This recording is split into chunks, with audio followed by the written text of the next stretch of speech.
I don't know you. I don't care to know you. Meow,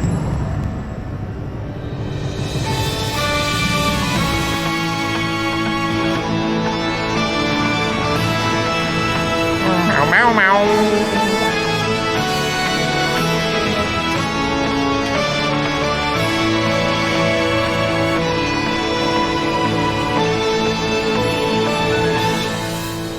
What's up, everybody? Welcome back to Keith and Mike Watch Deep Space Nine. Today we are doing Season 7, Episode 3, Afterimage. We have a nice little calm down from all the excitement and spend a little time on our feelings, which, to be fair, is what we do every single That's week. fair. Mike, how you doing, buddy? I'm doing good, Keith. Thank you for asking. This was a crazy week. I thought there wouldn't be as much of a discourse about new Dax and about the right. Already, people are letting their feelings be known. We love it. Very strong feelings. I think that's great. We had a great watch along. 12 patrons joined us last night to kind of just enjoy the new. And we had maybe the best patron joke of all time. Really? Do Yes. tell. JD came in the chat, and we were talking about, I don't know, you know me, I'm always singing a song, trying to make a reference to the episode when Ezri and Worf were potentially going to have a chat, it seemed. And in the chat, JD says, "Hey, I just met you, and this is crazy, but I'm your dead girlfriend. Call me Ezri." And I thought that was such... I wish I had come up with it. There was requests for AI beats, and I said, "Hey, those programs are free. Feel free to make them. I can't use up all my credits." It was a good joke. Appreciated it. In fact, there's always great comedy in the chat. We have a great time. You can join us patreon.com/KNM. And but Keith, what I always say on those is, no matter, as much as I love the patrons, and I do, Yeah. I always close by saying I can't wait for tomorrow because I get to talk with Keith about it. Because it's not real until I talk. It's not real until I talk to Keith about it. Yeah, well, fair enough. And it's it is so fun, and I'm certainly enjoying everybody's hot takes, and I think it'll be interesting to watch, because this is an episode obviously about Ezri, and so everybody has a real hot take about Ezri, but I think so much of it might be flavored by how you experienced it in 1998. And I'm interested on Mike's fresh take on Ezri as we move forward. And I think my feelings about her have changed over the years. And I think a lot of people have expressed that as well. So it's going to be very interesting. I'm excited to talk about it. But we can't talk about it until we talk about last week's episode. Before I hit the bumper, I do want to, Keith, right. it's my turn. Okay. It's my turn. I know you yelled a few weeks back. Oh, okay. I'm not concerned about spoilers so much, but when it comes to Ezri, I want to encourage conversation and enjoy it, and nobody's done anything outright, but I do want to say that, just like Keith said, your pre-baked feelings about Ezri are partially baked on how it all pans out, right? And how she progresses, and I don't know that yet. So I have some thoughts and feelings and guesses as to how they're writing the character and why certain things are taking place. Try to temper what you want to say and not ruin that for me, right? By saying like, oh, well, you know, like, and some folks have really strong feelings about the writing of this character. And I was like, that could, for me, that can change, right? If you end up disappointed, I don't want to know that, because it's a really good point, because it's sort of, Mike is on a blind date. Yeah. Right?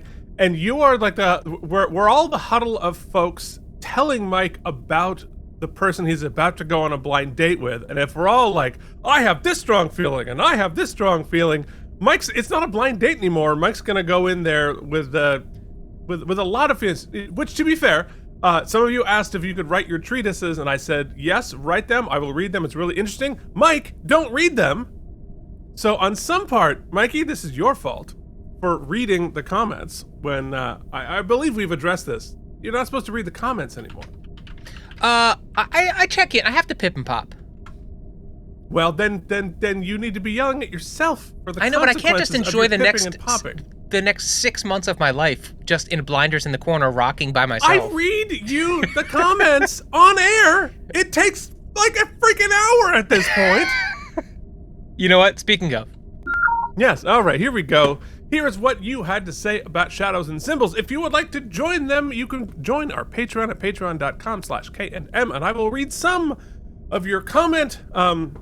We were talking about, for Voyager, we might have to put a word limit on what I read, because otherwise we're both going to be exhausted before we start the thing. But the problem is, and here's why I have a hard time cutting them down, because they're so good. Yeah, they're great. Like if you were all just saying nonsense that didn't matter, it'd be so easy to cut down, but you have really interesting and salient points, and so it's very hard. So starting with Voyager, we're gonna I have a thought. Mike has a thought. I think it's gonna be too complicated, but I always, yeah. Always. You're not wrong, but what if we involve 15 softwares and 3 different new gizmos that don't really quite work because they were just invented 30 seconds ago? Well, Keith, it's better than your solution, which is honor system or I yell. That has been the system that has kept us alive as a society for the last 10 million years, and it's going great. Yeah, so obviously, it's working well. No notes.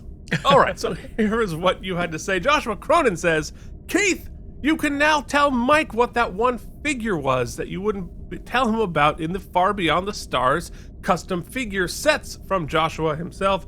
Absolutely. Well, you know who it is now. Mm-hmm. Mikey Wanty. Obviously, Mikey Wanty. So if you're curious about Joshua's full set of custom figures from Far Beyond the Stars, plus one extra figure from Shadows and Symbols, you can see our little, I don't know, somewhere on the YouTubes, you can search for it. But we did a whole episode about that.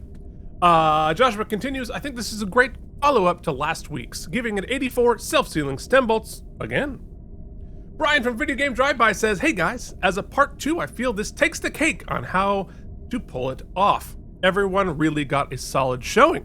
Loving Boss Kira, Worf softened up for Jadzia's friends, Martok just gets people, and New Dax is like the new Mountain Dew flavor. She's amazing, but different. I prefer the older flavor, but come on. New flavors are always welcome. And of course, the return of Benny Russell. They nailed it with that reveal. Now go back and rewatch the fantasy episode in season 1 of Strange New Worlds. 95 out of 100 stem bolts, and I give the past episode 5 more retroactive stem bolts. I actually hated Dark City and Event Horizon when I originally watched them. When you go and watch Dark City, do not watch the theatrical cut. Watch the director's cut only. The theatrical version spoils the entire film on the opening text scroll with exposition narrations. So, I think was it Kevin who brought Dark City and Cube into his favorite. So, you know what I did, Kevin? You know what I did? I watched them both. Watched them both this week. Just because I was so darn curious. I'd seen Cube before. But it was years and years and years ago, and I did not make the connection that Nicole DeBurr was the lead in that movie. Now seeing it, it's like, oh my god, it's Ezri.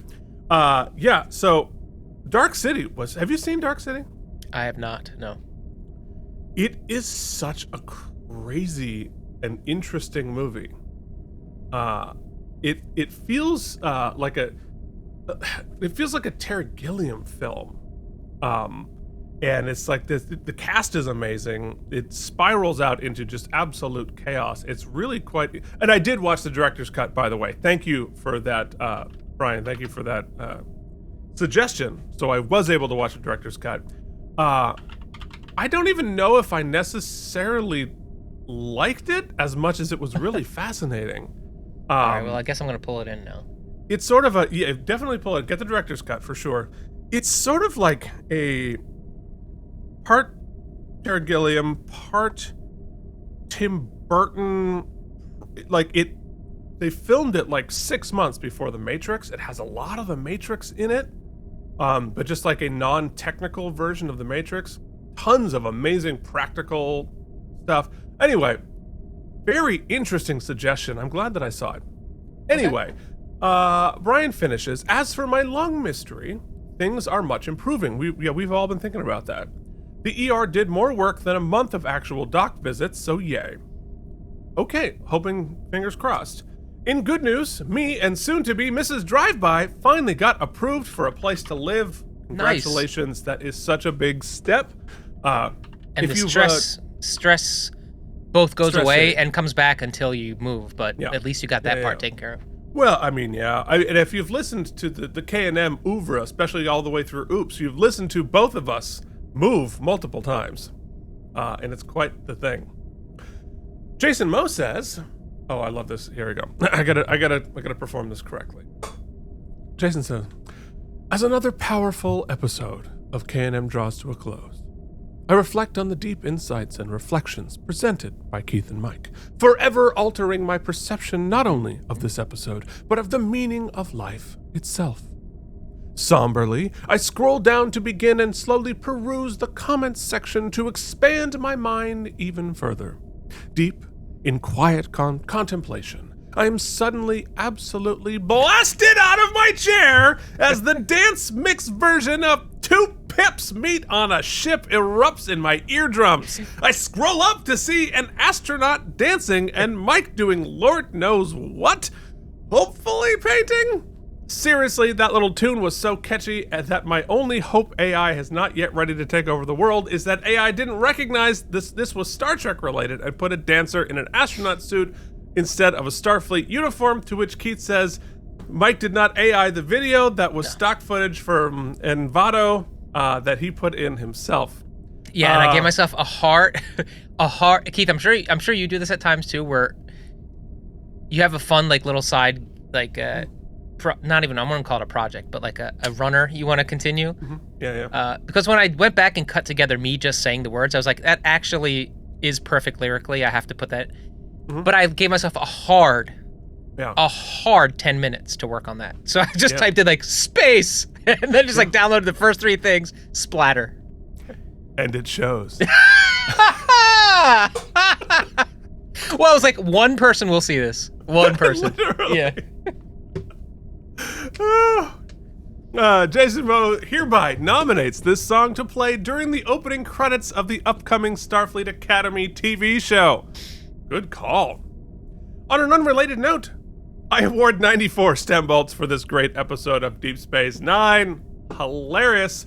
Oh, funny. Quark's Bar says, guys, the references in the first half, Event Horizon, Cube, Red Dead, Bioshock, Real Big Fish, Ants to be the superior movie to A Bug's Life, get out of my head!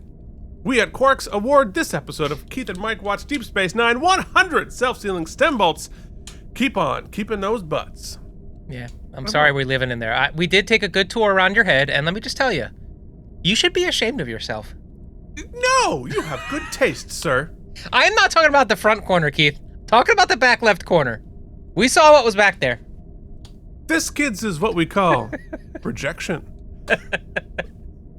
We know what tabs you have open, sir. Yeah, come on. Incognito doesn't mean private. No, it does not. I'm just saying, Mike, invest in a good VPN, sir. All right.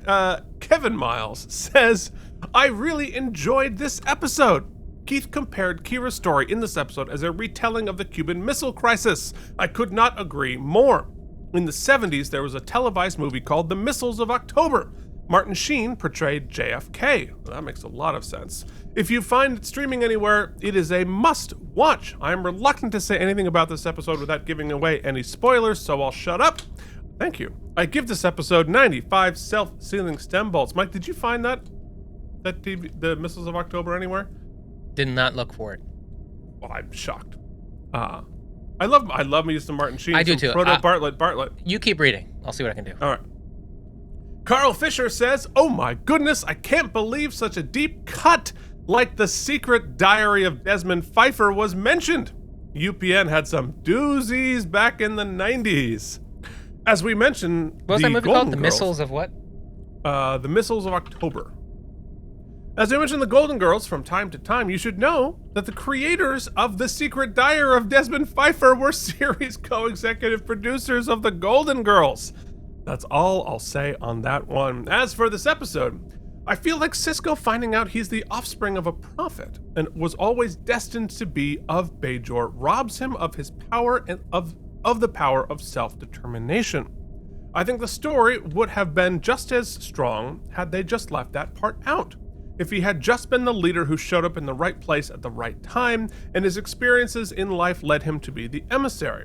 You could have done all of the same things story-wise, and it could have been his choices which led him to be the person Bajor needed to be at this moment. Yeah, I know a lot of people have sort of weighed in on that with the how much is predetermined with Sisko and how much is not, and how much agency does Sisko have. I think I see that and I hear that. I kind of interpret it a little bit the way Stephen King does a lot of predestination stuff, especially with like kids, right? So perfect example, and I think people will understand. These kids are being guided in some way by some greater force, giving them the tools they need to battle, the clown. But they also have a fair amount of agency, and like they are given the powers they need to succeed, but not the guarantee of success. And I don't know in Sisko's story where that line is, right? He's important. He was created for this moment, but we don't really know if he's given plot armor, you know what I mean? Given the absolute success, because otherwise what is, and maybe that's the argument. Maybe like if he is guaranteed an outcome, then we're just watching a rerun. But if he is given the tools he needs, but still has the agency to create or fail, to succeed or fail, which is sort of how I interpret it, that they can't necessarily, the gods have the power to set up some things in their favor and to put some chess pieces on the board, but not necessarily guarantee the outcome. So I always find, when it comes to predestination, there are two major tracks, right? And one of them I find more compelling than the other. One of them based in reality. A friend who was a Jehovah's Witness I've talked about a whole bunch of times, and I'm not well studied on it, so I apologize if I'm really truncating this, but they have a basic belief of predestination, right? That there's just X amount of people who are going to make it past rapture and till the land or whatever. But you don't know if you're one of them, right? You make an assumption and then you live your life to prove that you were one of them in the preparation of, which I always felt is a little scary, right? I just that lack of agency, but yet it just never really clicked for me. It wasn't particularly compelling. However, in fiction and in life, I guess, I like the idea of those who are told they are in the path of predestination and yet fight or rally against said thing. And I still leave the space that potentially that is what's happening here with Ben, right? That he is not going to be confined by that idea and will still do what he believes is right. Now, whether that bears out to be that was all plotted or not, a common fantasy thing is to have someone who is destined to be king. Yes. Right? And we know at the end he will be king, but we don't know is what his journey to get there is going to be, and what the cost to be king is going to be, and how good of a king he's going to be when he gets there. And so I think there's still a fair amount of things that are to be determined through agency, even if he is destined to be king in some fashion. I like it. So I don't know. Well, we're gonna need to see. Carl finishes one minor issue. How could it have taken Joseph Sisko 3 years to find Sarah after she left? Doesn't Starfleet and the Federation keep track of people better? Like if you go to the authorities and explain, hey, my wife just left, here's a photo of her, can you use your fancy security ways to track her down?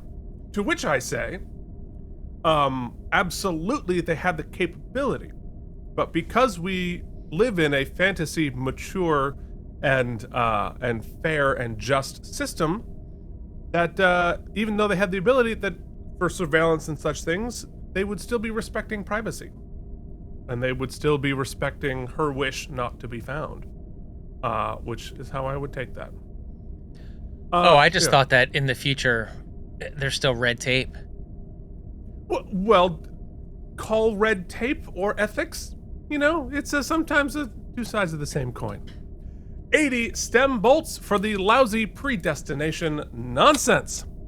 Hibernation Pod says, I'm glad Mike agreed with me about hating that song. You do want to miss that thing.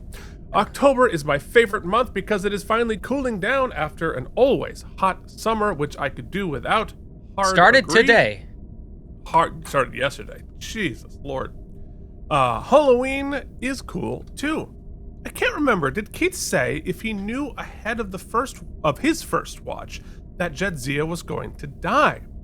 I don't believe I said, and if I remember correctly, I did not know.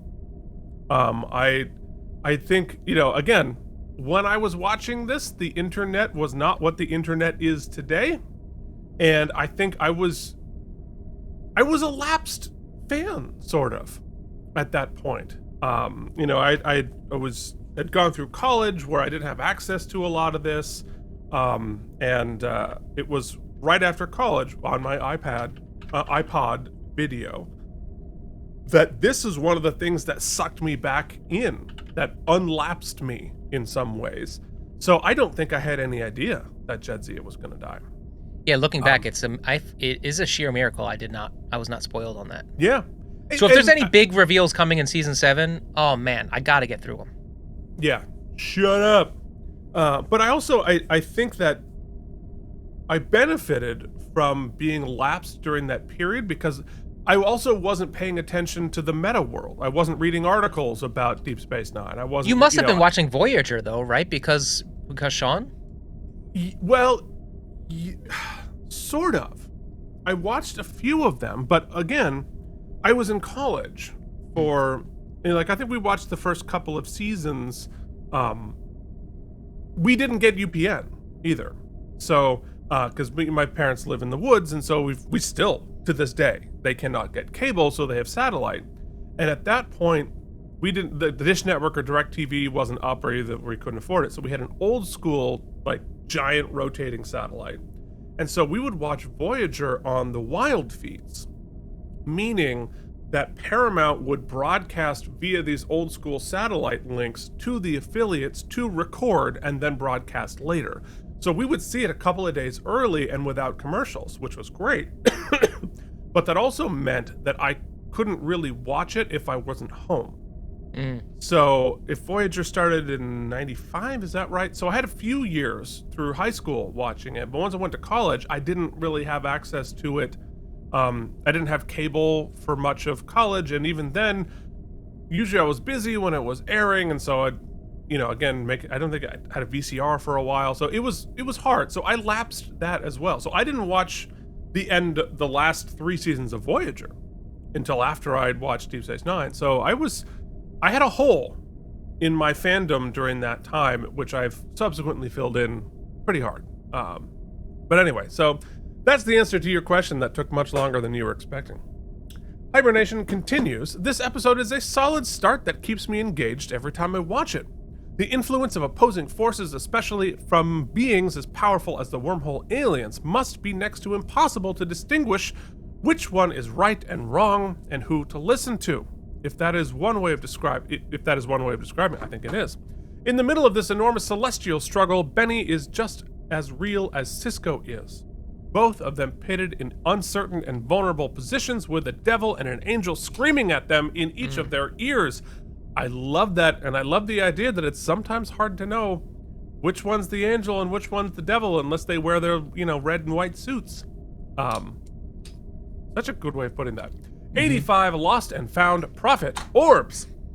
Mysterious Anne says, you guys brought up some major theological stuff. The incarnation, free will, predestination. Excellent. If you ever want to do a special for the patrons, just focusing on the religious themes, I'd be glad to help out in some way. Yeah, I mean, we would probably need your help, as we are two non-theological folks interested, and I think vaguely informed, but we're not in that world. Yeah, maybe we could facilitate that in a way that is like respectful, and if you'd be willing maybe to do a call, we could do like an interview, and I could, we could chat through it, or maybe we do a Q&A type of thing. I don't know. We'll just talk about it. Oh, that's an interesting idea. Because I mean, that's especially DS9 and Trek. Like, there's inevitably those themes There's cross, right? Ton of it. I wish you knew my grandfather. He would have loved you. Anyway, the issues I have with Anne. Not you. You said you. It's my podcast. My grandfather would have been like, he's fine. Apathy for sure. So Anne says, and this is a little bit going into the territory you just said don't go into, but the issues I have with the Ezri Dax character are part of the bigger issue I have with season 7. Let me tell you, I trust Anne implicitly. Yeah. After they write out Jadzia the way they do, the writers, and this is still present with where you're at, the writers lost my trust, and then I'll skip that moving forward. So yeah, I think basically saying that the writers lost some street cred and trust based on how they killed off Jadzia, and I think that's fair. Hey, to go back to your blind date analogy, that's still present, like you said. That's like me saying I'm not dating actresses anymore, which I did say before I got set up with my wife, and people were like, "I know you said that. Mm-hmm. She's an actress. Let me front load that information, but give it a shot," which is where I'm at. Yeah, well. Yeah, for Jen's not fair. She doesn't count, like she's some magical celestial being of hope and joy and love that is very out of character for you. But the best thing that ever happened, for sure. Well, I mean, sometimes you fall into a hole, and sometimes at the bottom of that hole is a treasure chest full of jewels and sunbeams. That's true. You found the pot of gold. I just happened to find it. Yeah. You found the Lucky Charms. All right. Anyway, Anne continues. All that said, my appreciation for both the Dax characters deepened considerably from learning how Trek fans, that's hard to say, trans Trek fans see themselves in different ways in both Jadzia and Ezri. I realized as we were watching how much has changed since the last episode of Deep Space Nine Walter watched with me. But yeah, we should point out, I mean, like, Dax's character as a trans allegory was certainly true right from the jump, but now like even further. Happy Pride, everybody, by the way. This brings up really cool themes which we can talk about this week, because I actually felt that allegory very strongly this week in a kind of weird way that I'll front load, because I think it's important for us all to remember, especially during Pride Month. Many of us who consider themselves empathetic human beings, allies, friends, still navigate the world, as we talked about a few weeks ago, Keith, as the hero of our story, right? And a lot of times, everybody does. Yeah, you do have to remember that you're not the hero of everyone's story. And right. In a month like now, or in this, let me keep it very focused. This episode is a great example because so many people are dealing with the kind of weird in between the Daxes, and their emotional vibes with that, how they're dealing with their emotions, their grief, their past trauma, their past relationships, their past loves, all that, and what's the word I'm looking for? Informs. Giving it to projecting it. Yeah. To new Dax, instead of leading with, how are they feeling? How can I help support them? Right? Yes. That happens all through the episode, and that's kind of what I'm trying to keep forefront. I think a lot of times in the trans world, I'm not allowed to say this not to say their dead name. How am I going to navigate this? How am I going to feel uncomfortable if I misgender them? Instead of, how can I be supportive? What's their experience? I think that's an incredibly good point. And I think anytime we come across something different or something that we're not super familiar with, it is so easy to immediately become to like, how am I going to navigate this? How am I going to whatever? And especially with somebody who has transitioned, like their internal story is what is important there. And that's a really, and you're right, every single character in the show right now, other than probably Cisco, is freaking out and like, how do I relate to this new person? How do I avoid this or get this or mourn this or whatever? And over in this episode, people are just completely ignoring Dax's I would argue, I would push back this. that Cisco is guilty as well. Yes, I think he's enjoying having his friend back a little more, their playful, candid banter. However, we'll get there, but his tactic, the tough as nails, might have worked with Curzon, might have worked in past relationships with past Daxes, but might not work with this new one. It's not particularly empathetic to just assume.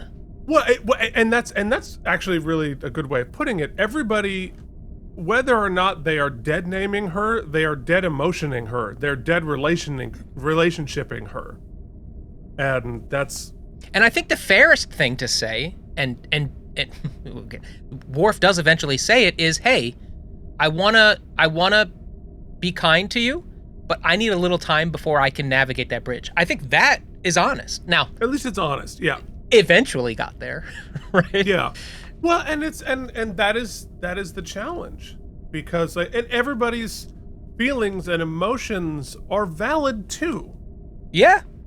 And it's really, really complex. And I think this, again, I'm not trans. I don't know what it's like to go through that.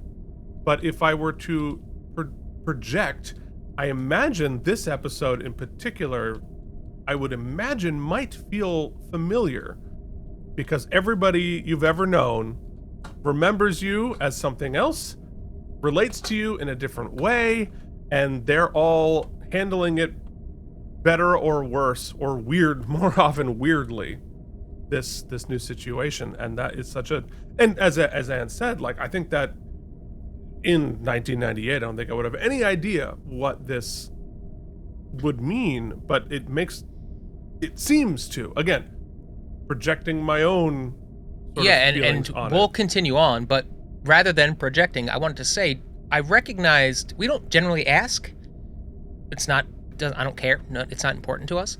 But I recognized in the chat, kind of the back and forth yesterday during the stream, how many people of neurodivergence, of queerness, of just existing on the spectrum of sexuality and existence. It's a beautiful rainbow we have in our community.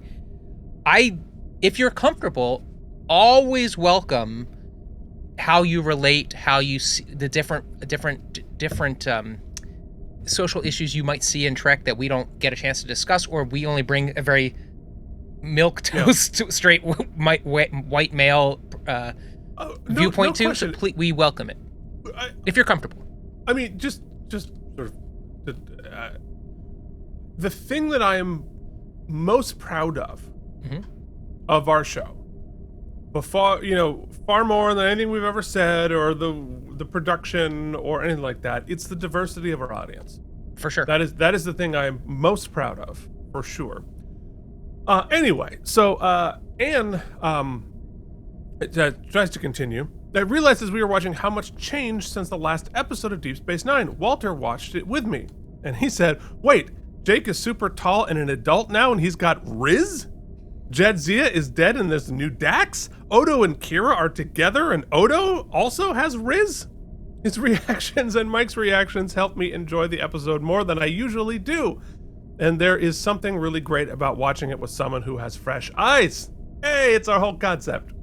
I hooted so loudly when Mike said Mary, Mary, and Mary, which to me are homophones, exactly the same way my in-laws do. The whole household converged on me and wanted to know what my reaction was about. That's funny. That led to more accent demonstrations and stories about accent demonstrations, and it was really fun. Sean and I both have NPR accents, but our families of origin are from Philly and Northwest Wisconsin and have some distinct speech patterns and regionalisms that are fun to share and compare. The accent thing, like literally I was on a walk with Jillian also continuing to go down the accent rabbit hole. So fun. The fun thing is Jen doesn't do it. She's from Long Island, which has a very distinct oft caricatured accent. And the only time it slips is when she says coffee. Unless she's talking to her family. If she's talking to one of her brothers, I know instantly because it's the nanny. Instantly, and it's crazy. Yeah. That's really funny. YouTube viewer says this episode is a very good episode with many good things in it, but since Keith likes a brief comment, I will focus on the things I did not like. That makes sense. Sadly, this is the briefest I can get. First, the guest star who played the Romulan guest star was a phenomenal actress who finally added a bit of depth and nuance to the Romulan character, so of course we will never see her again. I would love it if the Romulans and half the characters of Development of Deep Space Nine gives the Vorta, Klingons, or Cardassians. They default back to generic Romulan male and generic Romulan female. The fact that this Romulan is good shows that Deep Space Nine or Next Gen has no excuse for all their other Romulans being bland. Second, there are 9 members of the main Deep Space Nine cast. There is also a huge cast of recurring guest stars. You don't have to have all 9 characters feature prominently in every episode, given that Terry Farrell asked for a reduced role. This stings even more. If her character got pregnant, it would have been easy to justify why she sits out sometimes. I can't go on this dangerous mission because I'm pregnant. Yeah, there's no question that what Terry wanted for this final season was completely doable and completely easy to do and practical to do, and Berman not doing it is just Berman being shitty. Mm-hmm. Full stop. But that, back to integrity, the biggest power you wield in a professional setting, really any setting, but is the power to say no. The only thing that comes with the power to say no is that sometimes people will say okay, and then you have to stand by that. And that's, I think, where they... Well, she was forced into a no. So that actually, JD sent me the sort of documentary on the Rick Berman of the whole thing, and I'd seen it before, but it was really good to get a refresher. Yikes. We'll visit that, at the end. Yeah, at the end of this, it will be good to does go into some Voyager stuff, but I think it's fair. Everybody knows he's a villain in the Star Trek story. So anyway, YouTube continues. Ezri is a passenger in someone else's story. If you took her out of this episode, nothing would change. All she did was take away screen time from interesting Sisko family dynamics. Ben Sisko has 3 half-siblings that we never get to see. I would rather have one of them than Ezri Dax. YouTube viewer, strong hard no on Ezri. It would certainly be interesting to see how everyone would react to. Ben is actually your half-brother, and your parents have been lying to you your whole lives. With Ezri there, it feels like a bunch of teenagers and are hanging out, but mom made them take their kid sister along so she didn't feel left out. That's fair. But that's like saying, I mean, they've led us to believe that Dax, the symbiote, is one of Ben's oldest friends and most trusted advisors. It makes sense that person would find their way back to him. Yeah. Of course. I think Ezri is a new host and half of the new character, but Dax is still Dax. Dax is still there. Dax is still a major character. I actually think there's a whole bunch of interest too, because once again, right, I think this show does a great job of setting up, I don't want to say fish out of water, but situations that have a plan and yet we are forced to improvise because the plan is not carried out properly. So here we are. The Trill have a very specific ceremonial way they do things, as do the Klingons, but Worf got forced into this outside of his general traditions. Yeah. Here, Ezri is not chosen. It was a last-minute thing, didn't go through any of the processes. How will a person who wasn't trained adapt? Yeah. How will it work? I think it's interesting. Yeah. I also think that, I guess I didn't clock that Ben Sisko has 3 half-siblings. Is that regular canon or is that beta canon? I don't know. I don't remember ever having heard of them. They may have mentioned it offhand, but my point is, okay, so Sisko has a brother, other brothers or whatever. Well, we've never seen them. We've never seen Sisko talk to them. I would argue that Dax is more of a brother than any of his biological siblings because we've never even seen or heard of them. So, but I would. Yeah. I won't disagree that there were more interesting ways to write some of these things. Yeah. Well, we had to finish that story, and the new Dax was there because the new Dax was there. But yeah, I hear it. YouTube continues. O'Brien does practically nothing on the Klingon ship. Quark and Bashir do literally nothing. If you took them out, the events would play out the same. This would be a really easy fix. Their warship has to fly really close to the sun and do some weird gay run thingy to trigger a solar flare, and you have to make sure the rest of the crew comes back alive. Let O'Brien figure out the technobabble to create the solar flare. And Bashir has to figure out the technobabble to adjust the shielding to let them not be cooked by the sun. In order to get the technobabble, you need to have a hard-to-find technological component, and it's not strictly legal. Quark can find it. 1,000,000% yes. Great fix for all of that. I'm sure that was just a time thing, but like that deserved its whole episode. I like every bit of that. Like I love the pacing of having these three interconnected stories, but this could have been a great episode all by itself with your edits. So still a good episode, all things considered. 88 out of 100 self-sealing stem bolts. DC says, I think this episode had 2 good plots that needed more time and 1 plot that was okay that was clearly tacked on, clearly lacked enough material. Squeezing them all together doesn't work well for me. I think Kira's plot with Kretak is fantastic and it would have benefited from more scenes. Kira and Kretak getting a scene together and Admiral Ross explaining Starfleet's position would have been great. But instead, this episode has Ross wave away the conflict by intervening. Kira wins without even giving a speech about what's right, which so many captains have gotten in Trek's past. It should have been her convincing the Romulans to back down by referencing Bajoran resilience, especially with the wormhole reappearing at the last moment. I like that edit too. During my first viewing as a teen, I honestly disliked Worf in the weeks after Jadzia's demise. His dismissal of Jadzia's relationship annoyed me, given that they all knew her for years before Worf even met her. Now, as an adult who have been through adult relationships, I get his position a lot more, though it still bugs me. I think that the story needed more time and Sisko involved as well. It would have been a much better episode on its own after Sisko returns. Fair. Meanwhile, Sisko's hunt for the orb was a super thin plot with a much needed ending. It too needed a full episode that was more of a sequel to Far Beyond the Stars with more Benny scenes. Instead, we got a never-ending desert walking with a dying Joseph who, in the end, served no purpose being there. However, the episode features one of my favorite scenes ever, which is the final one where we get to see the cast all together in one scene, which is a true rarity for Deep Space Nine as they react to Ezri's arrival. I give this episode 75 self-sealing stem bolts. Yeah, a lot of this commentary altogether wishes that these 3 stories had each been given their own episode and allowed to breathe. I agree. And there are, I think the writers would push back and say, like, it's season 7, we don't have time. To which I would say, you had some time. There's a few you could have maybe excised to give space for this.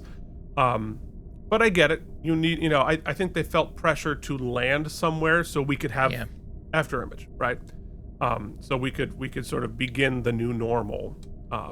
But yeah, I think all very fair criticisms. If you would like to join them, join our Patreon at patreon.com/K&M. Thank you, everybody. What a smart bunch of comments, as always. So now that you're not talking, let's do the dumb section about the episode. So Afterimage, season 7, episode 3, aired on October 14th, 1998. The top song, only 1 week later, is a new song called 1 Week. Bare Naked Ladies. It's been 1 week since we talked a lot. Couple hours and we took a shot. put it to AI and it made me sound really stupid. God, I love that song. It was a rite of passage in the 90s to memorize the lyrics, remember? And the only one I ever remember is Chickadee China, the Chinese chicken. You have a drumstick and your brain starts ticking. Watching X-Files with no lights on, with Dollar Mays on. I hope the smoking man's in this one with like Harrison Ford, I'm getting frantic. Like Sting, I'm tantric. Like Snickers, guaranteed to satisfy. Like Kurosawa, I make mad films. K, I don't make films, but if I did, they'd have a samurai. Wow. I don't think I'd ever heard those lyrics once in my life. And then there's a weird, horny lyric about Sailor Moon. But there's enough horny in this episode of Deep Space Nine. Horny lyrics as a... it's just Mike. Yeah. There's enough horniness in this episode of Deep Space Nine, so we'll get to it. Yeah, okay. So the top movie, still Ants, in its second week on top. Mike, what was on TV tonight? Nothing really interesting, Keith, but there was one interesting tidbit I thought I'd share. Did I just close it? I think I did. Yeah, I think I did. Oh, no, here it is. Did you know, check this out, I didn't know this. In the Los Angeles specific market, Star Trek Deep Space Nine got bumped to KCOP UPN 13 and didn't air until 4:30 a.m. This schedule placed it outside of primetime hours. Therefore, just a bit. Any viewers interested in sci-fi prime time only had options like Star Trek Voyager and Charmed on the WB. So if you were in LA, you didn't get your Deep Space Nine until 4:30 in the morning. That's insane. It does sound insane, yeah. That's insane. All right, well, boy. So, for any people LA 25 years ago, welcome to your first viewing of Deep Space Nine with me. Jeez, okay. Well, there you go. What was Voyager doing? It was the season premiere, finally. It was the episode Night. No moon, no stars, only a garbage freighter. Ricky? Ricky? Oh, right. So, that's an inside joke to Mike.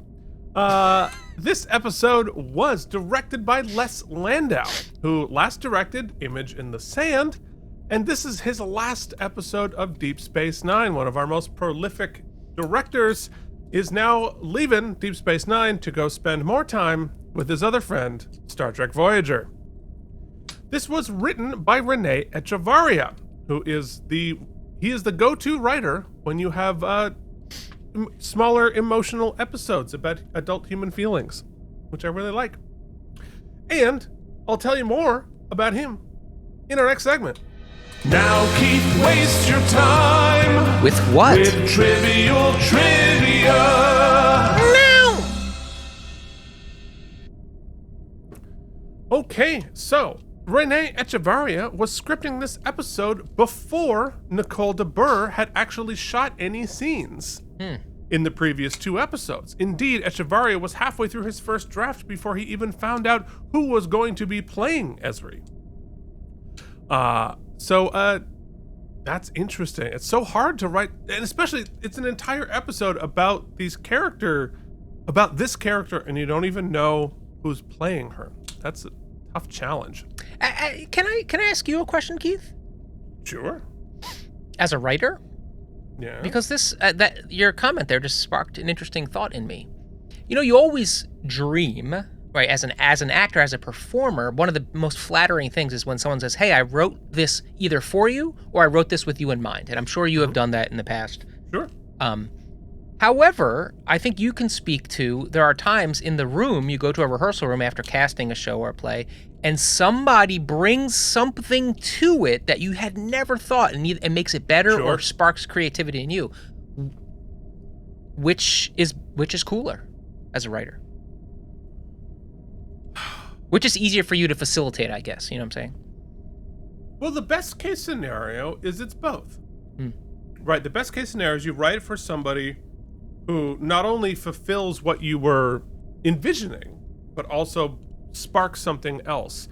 You know, for me, I do write things with sort of character archetypes in mind, concepts in mind, but I think, and I don't think I'm the only narcissist in the world, writer, but most of the characters that I write are just different parts of my personality. And so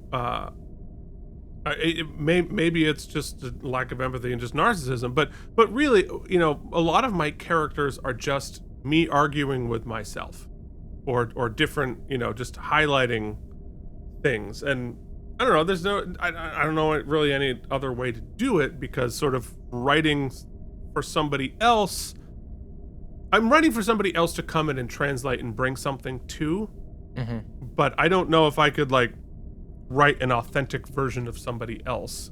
Right. Just write myself through a lens. I don't know. Cool. Interesting. So Renee Echevaria's original draft of this episode focused more on Garrick than it did Ezri. Garrick had gone on a dangerous mission for Starfleet, and at one point, to avoid capture, he had to lock himself inside a torpedo tube. As a result, when he gets back to Deep Space Nine and is being debriefed, he suffers a breakdown and forgets the information he was sent to retrieve. This is when Ezri comes into the story. Problem with the structure, however, as Echevarria explains, was that Ezri would have to be a very, very effective counselor, and that would make the scenes between her and Garrick more about psychotherapy than about Ezri's character. The plot lines were fighting each other. This person who didn't know who she was would not be an effective therapist, and that was a major part of the story. So I radically simplified Garrick's problem in my second draft, and by this time I'd seen Nicole, which gave me more ideas. She became more quirky, standing on her head and stuff like that. We decided to let her almost stumble onto a solution to Garrick's problem and allow her vulnerability to bring it about. Interesting,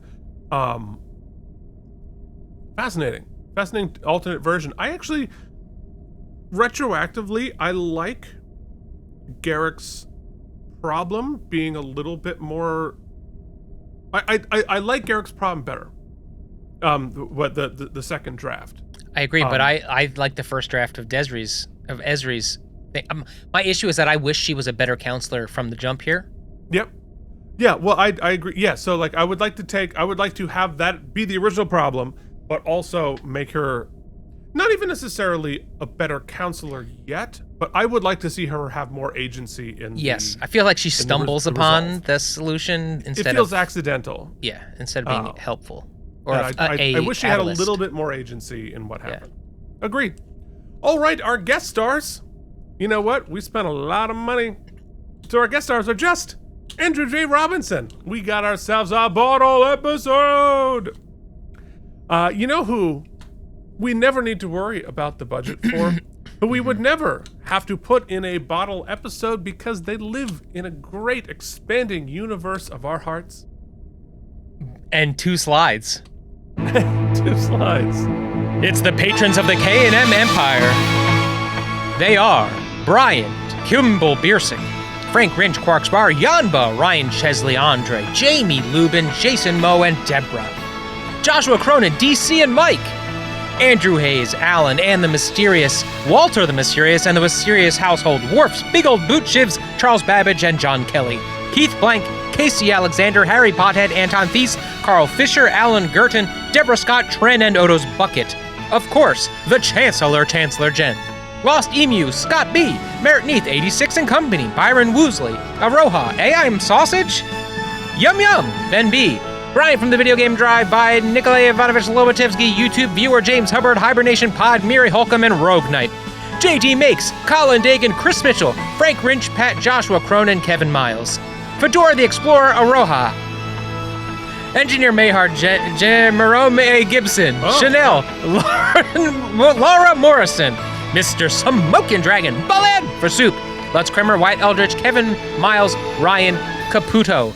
Is that it? Of course not, of course. No. There is also the Patreon Hall of Fame. That's Casey Clark, Brian Kaufman, Jason Moe, Joshua Cronin, the Mysterious Ham, Andrew Hayes, Worfs, Big Ol' Boot Chips, Colin Dagan, Quarksbar, Peter Bank, CRM Productions, Jennifer Masanova! You might want to cancel your subscription, Jennifer. Cloud Lover 69, Jorge Navoich. Okay, good. Charles Babbage, Kevin Miles, Frank Rinch, Brian Kilmer Beersock, JD, CRM Productions, Ryan Chesley, Yanba, and of course, Page 2, Anton Feast, Merritt Neese, and Harry Pothead. You can join the team patreon.com/KNN. Wow. I appreciate the full talent effort on that, Mike. I ate breakfast. Wow, look at you. All right, what do you say we go into our screening room? Nope. We That's should do not that, it? Keith. Let's You're go ahead obsessed and do with it. going to the second page of the Hall of Fame. That's because I remembered it's there.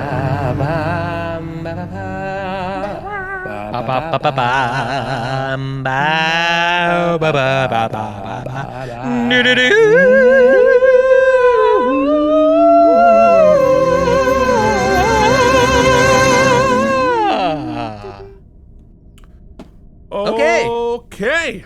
Here we are. We begin the episode with Ezri, standing on the promenade, monologuing about her experiences to Morn, who has no idea who she is. Funny. She wanders down and comes across the Bajoran shrine, where Jadzia died.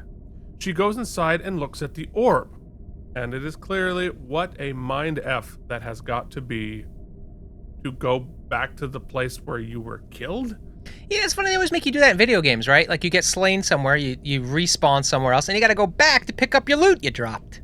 That's true. That's an interesting. Yeah, I mean that is a unique sci-fi situation. But I don't know. I mean, I guess like if you had a situation where you had like a horrible accident and you know, technically died and your heart stopped and you have to drive by that spot on the road, like that's got to be real tough. Even for me, like, how about when you drive by on a curve on a road and you see like a little like makeshift shrine where we can pretty much ascertain that someone has passed away or a life was lost there, and that's always hurtful right here in the heart, in the feels. Yeah, no doubt. So Kira enters and Ezri says what we all just said. It's a strange sensation, dying. No matter how many times it happens to you, you never get used to it. And Kira admits this is weird for her too. Later, Ezri ends up in Quark's, and he gives her some blood wine, which she now hates. And she's also now left-handed. Again, reinforcing what a weird freaking experience this has got to be for Ezri. Quark is friendly, but of course, immediately flirty. That's actually a weird quirk, right? You would think the host would determine the physical characteristics, but I guess not all carries through. Like the left-handedness is from the symbiote? No. Oh. That's interesting. I didn't clock in that scene whether or not she was saying that Dax was right-handed. I mean, that Jadzia was right-handed. I was used to that, and now I'm left-handed because Ezri is left-handed. Or it was the reverse. Yeah, it's hard to say, but you don't like if you were you, it would have to have changed, I would imagine the right? host determines. I would. Yeah, I guess you're right. Yeah, but this then calculates into our percentage conversation, right? So the host, it seems like the symbiote carries more weight than the host, which would make sense because there's more life experience there. Well, I think it carries more emotional weight, but the physical aspects of it are, I would assume, primarily determined by. You don't get like Spidey strength. Right? Yeah. But you probably learn some physical skills, like fighting skills, like Matrix style. I don't think she has to like relearn how to use a batleth. I don't know, because we'll have to find out. I guess you can't use the batleth. You can't pick it up, Keith.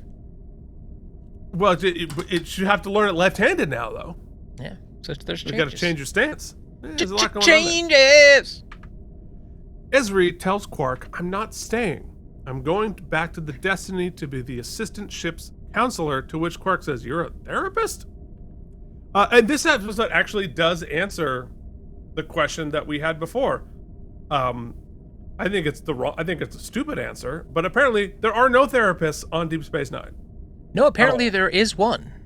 There was I'm not going to get into it here. There was a huge discussion during the stream. There is evidence that there is another counselor. Well, they mentioned someone using a therapist before offhand, but this episode makes it very clear that there isn't one. So or they suck, or they're very bad.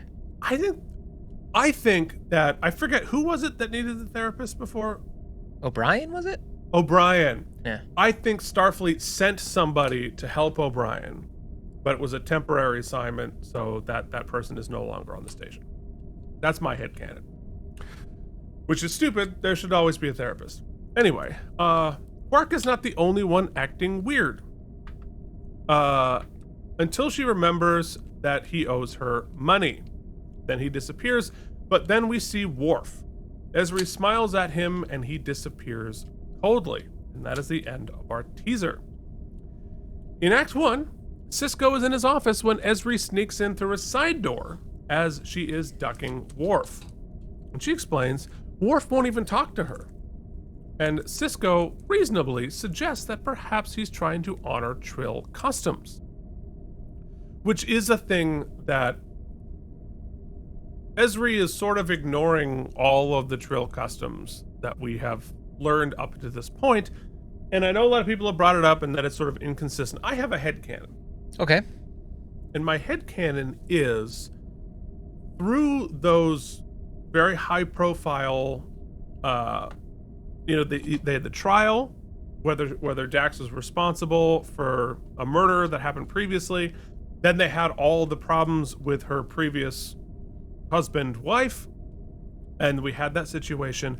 I think Dax being a high-profile Trill with Starfleet and all kind of stuff, perhaps she has been a bit, and the discovery that everybody can be a host, not just so Dax has stirred up a great deal of stuff on Trill itself, and I think perhaps there has been a bit of an awakening on Trill to re-examine what all of our rules are, and perhaps a more progressive view on re-looking at all the rules. So yeah, maybe those have been relaxed a bit as well. And also, I think tacitly, we don't talk about it a lot, but Ben, being in command here, has proven that he runs a ship and a command that is a little looser there, right? We've got Bashir, who has been allowed to be augmented and still, be a part of Starfleet and such. Ben moves and shakes a little bit. He's got Garrick working on there's some flexibility around here, is what I'm saying. Well, on the station for sure. And Dax has sort of been proven to be a bit of a rebel amongst the Trills, and I think perhaps an influential rebel. I don't know. That's just my own headcanon. So, Ezri can tell that Worf is in pain, and she doesn't want to hurt him any further, which is why it's good that she's leaving. Back in Quarks, O'Brien, Bashir, and Odo are preparing to do the Battle of the Alamo again in the Holosuite, but Garrick hasn't built their costume yet. They talk to him, and Garrick is swamped in spy work for the Federation, which he is doing in an insanely crowded bar, getting bumped. I also hate bars like that. I hate it. To which I would ask, hey, Garrick, 2 questions. One, you got claustrophobic. This we know. 2, you're working on super sensitive Federation intelligence. Why are you doing it in a crowded Quarks?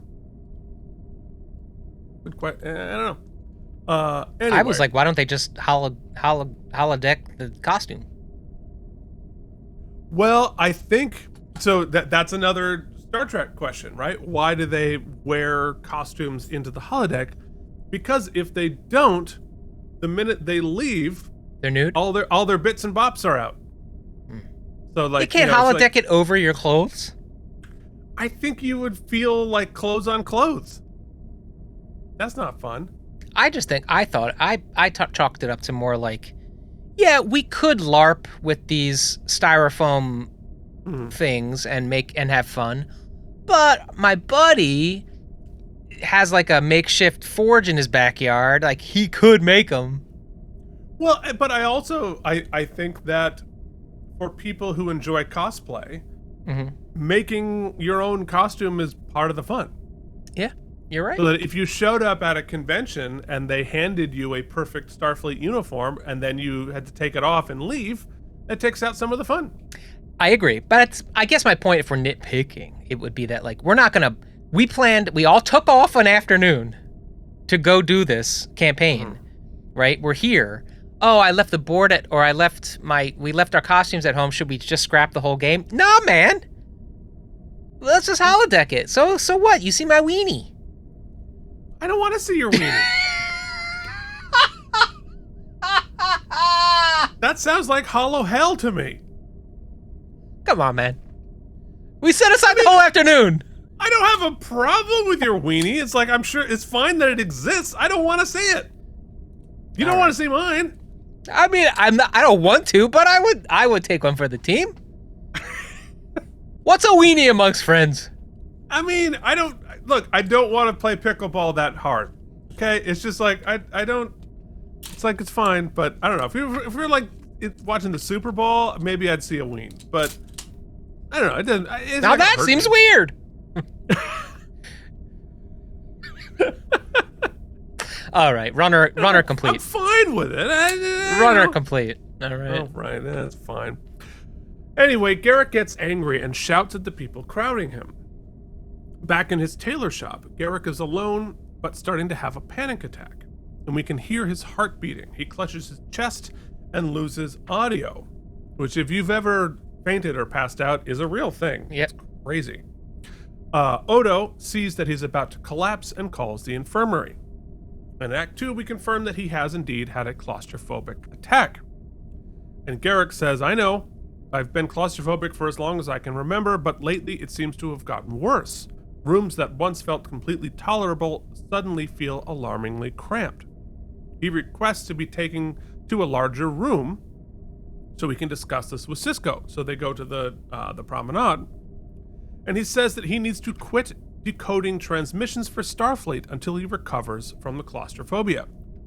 He's going to go back to sewing to calm him down. Interesting.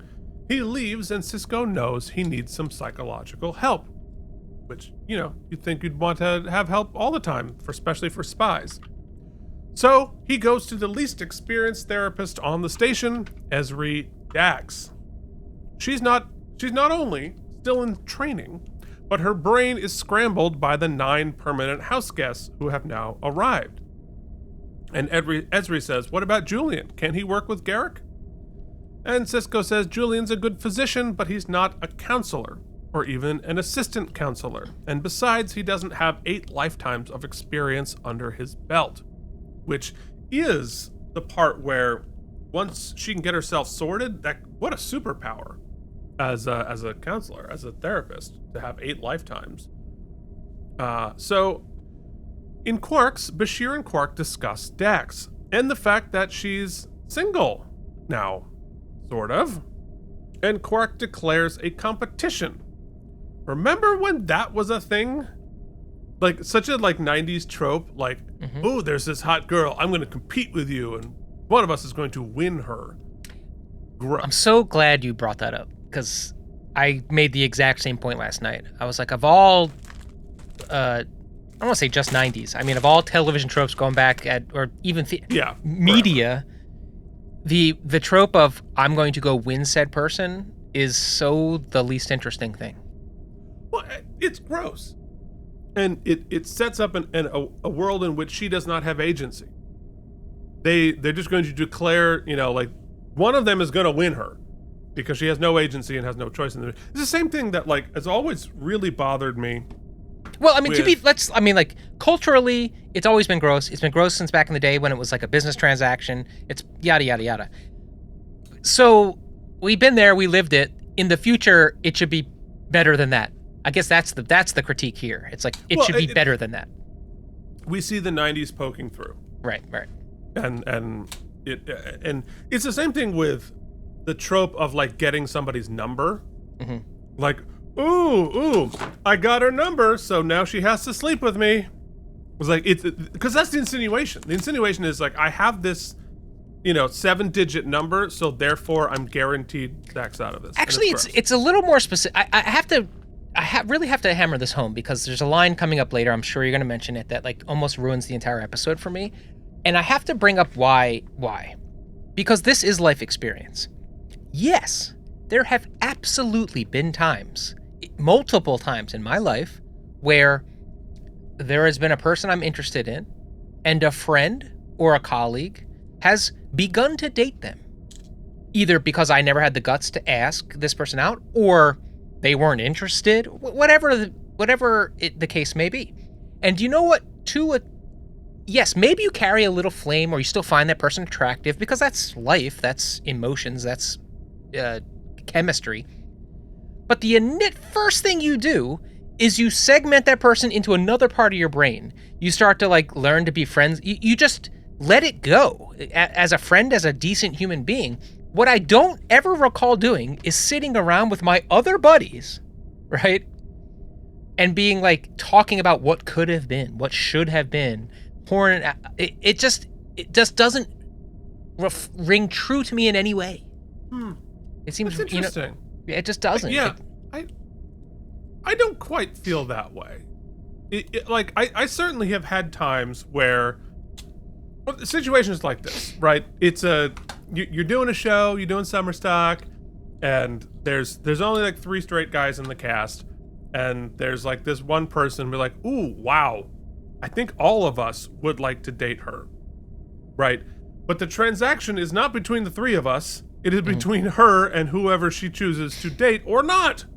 And but that said, like if me having feelings for somebody who is not available, like I can't necessarily control my feelings. What I can control is my behavior and being respectful. Yeah, let me tell you what you wouldn't do is sit around at this person's wake and be like, hey, I had a shot at one point. Like, it just wouldn't, it's not the topic of conversation. I guess it just minimizes the actual relationships these people had. Yeah, well, and but of course this situation is so freaking weird. Yes. Yeah, but hold on. I'm just gonna, let me set the table for what's coming. All right, let's hear it. Let's see, look, we had that episode last week, so now that we're setting the table here and we're giving Ezri the chance to really first to get a look at her, let's see if we can find the moment we prove that there was not a single woman near any of the writers for this character. Yeah. Okay. Like, where is the male fantasy insertion? Yeah, I think I know where you're getting. Yeah. We'll get there. So, meanwhile, Ezri goes to Garrick's shop. He knows why she's there. She begins by expressing her own vulnerability, which is great. Well, it's interesting. I was going to say, as like a therapist, it's a great thing as a friend. As a therapist, you don't always do that. Anyway, so she says she's space sick now, and nothing seems to help. And Garrick says, what would make you space sick? Because I blame myself for what happened. You were piloting? Torias was. I think the reason his death has stayed with me for so long was I can't forgive him for getting himself killed. And you said it was an accident. If he wasn't to blame, then you're not to blame either. I know, but I somehow can't help punishing myself for it by getting space sick. Exactly. So it's an interesting approach into therapy for Ezri, and I think, every therapist is different and every approach is different. I think I would respond well to a therapist sort of expressing similar vulnerabilities. Some people don't. I've actually, in the handful of therapists I've had over my life, have never had one to open any sort of personal exchange. It's always been really hyper-focused on me. And I actually agree. I've often thought, like, I wish there was a bit more of a give and take. And I think maybe I should ask. I don't know. I don't know how I would respond. I think I would encourage it. I would enjoy it. Yeah, it depends on the client, right? Because for some clients that can be like, oh, we're sort of seeing each other on a human level here, and like I feel like you can really understand what I'm trying to express to you because you've felt something similar. On the other hand, you could also trap a person into feeling like, oh God, I have to take care of you now.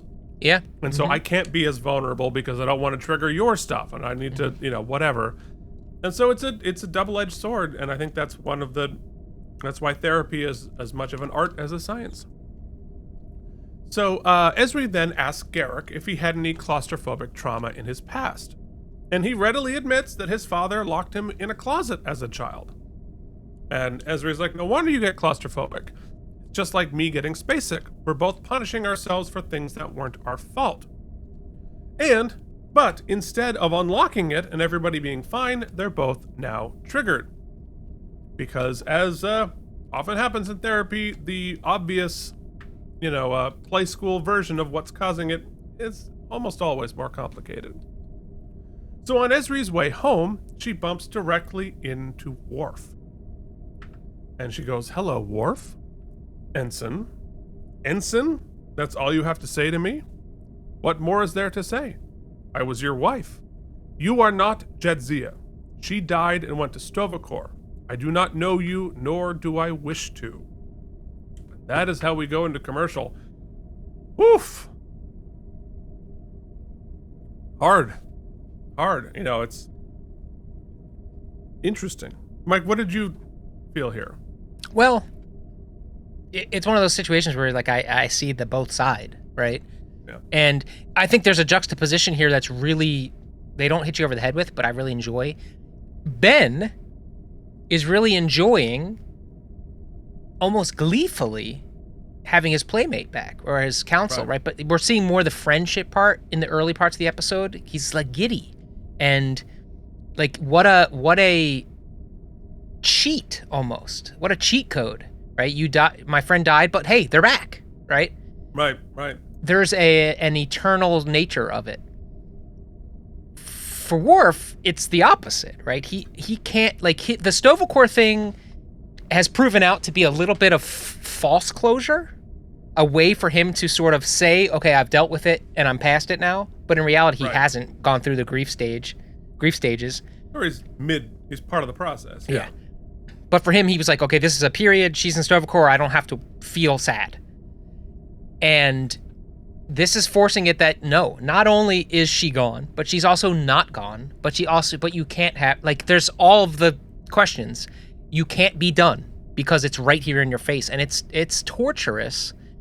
And it's sad, and he can't have the relationship they all can have with Ezri because it's complicated. And it sucks. This was I thought a good start to is it a little cruel? Yeah. But realistic. Well, and it really makes me think, and thanks for Anne for reminding us of that, of the trans allegory. Mm-hmm. Right? So let's say a friend of ours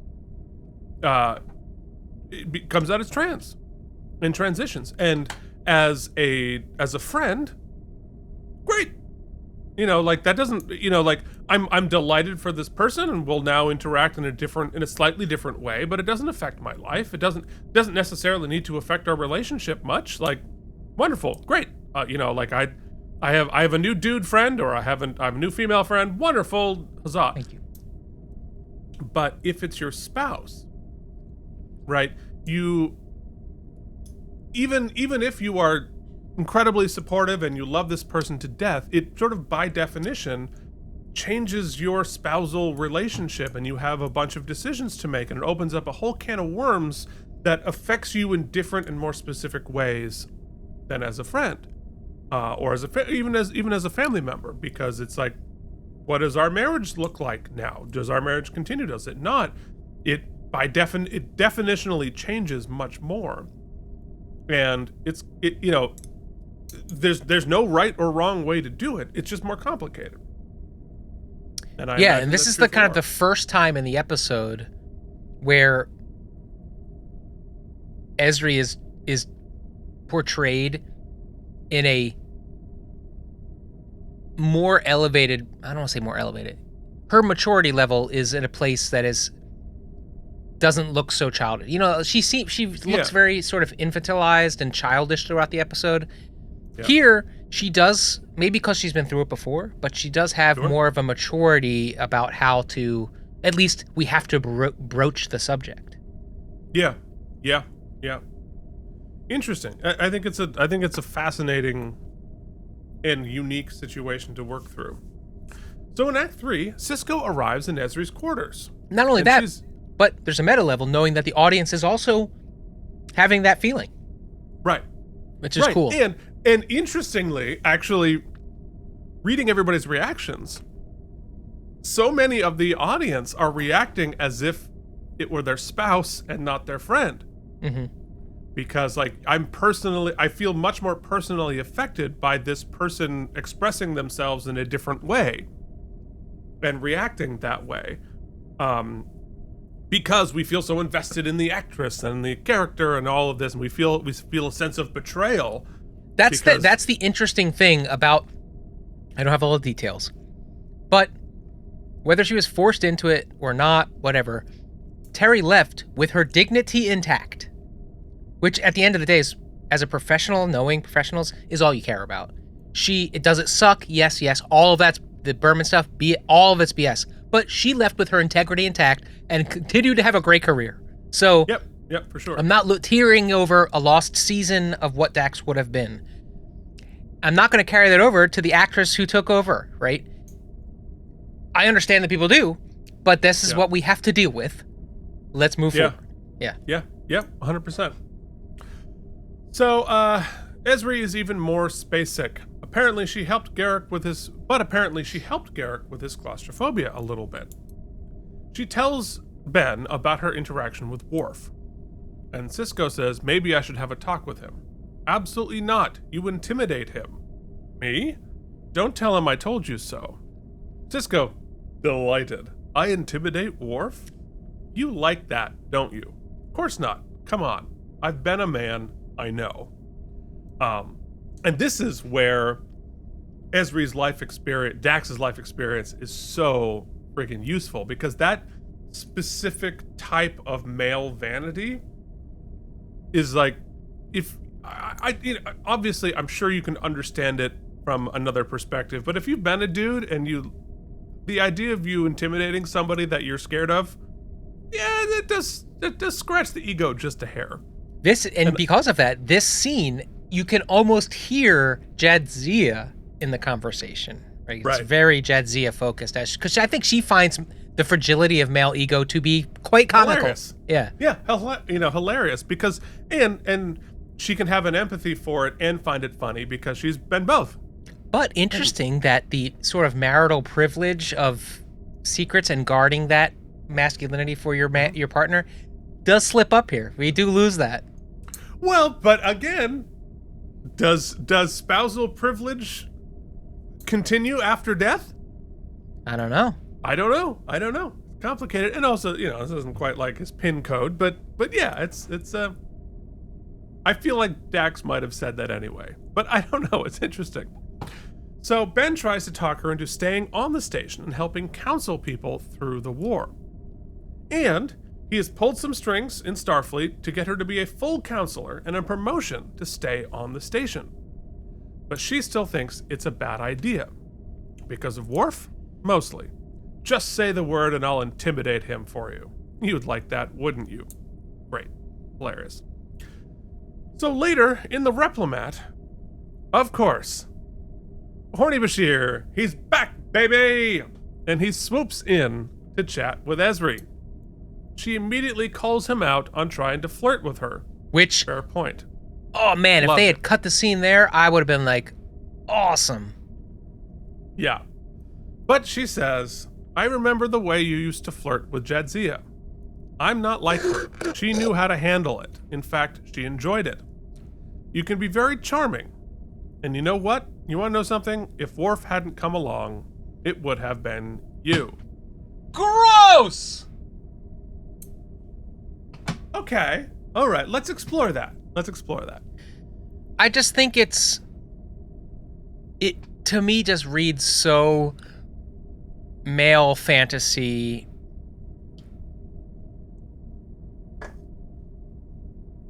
I mean, maybe she has did to pick a man.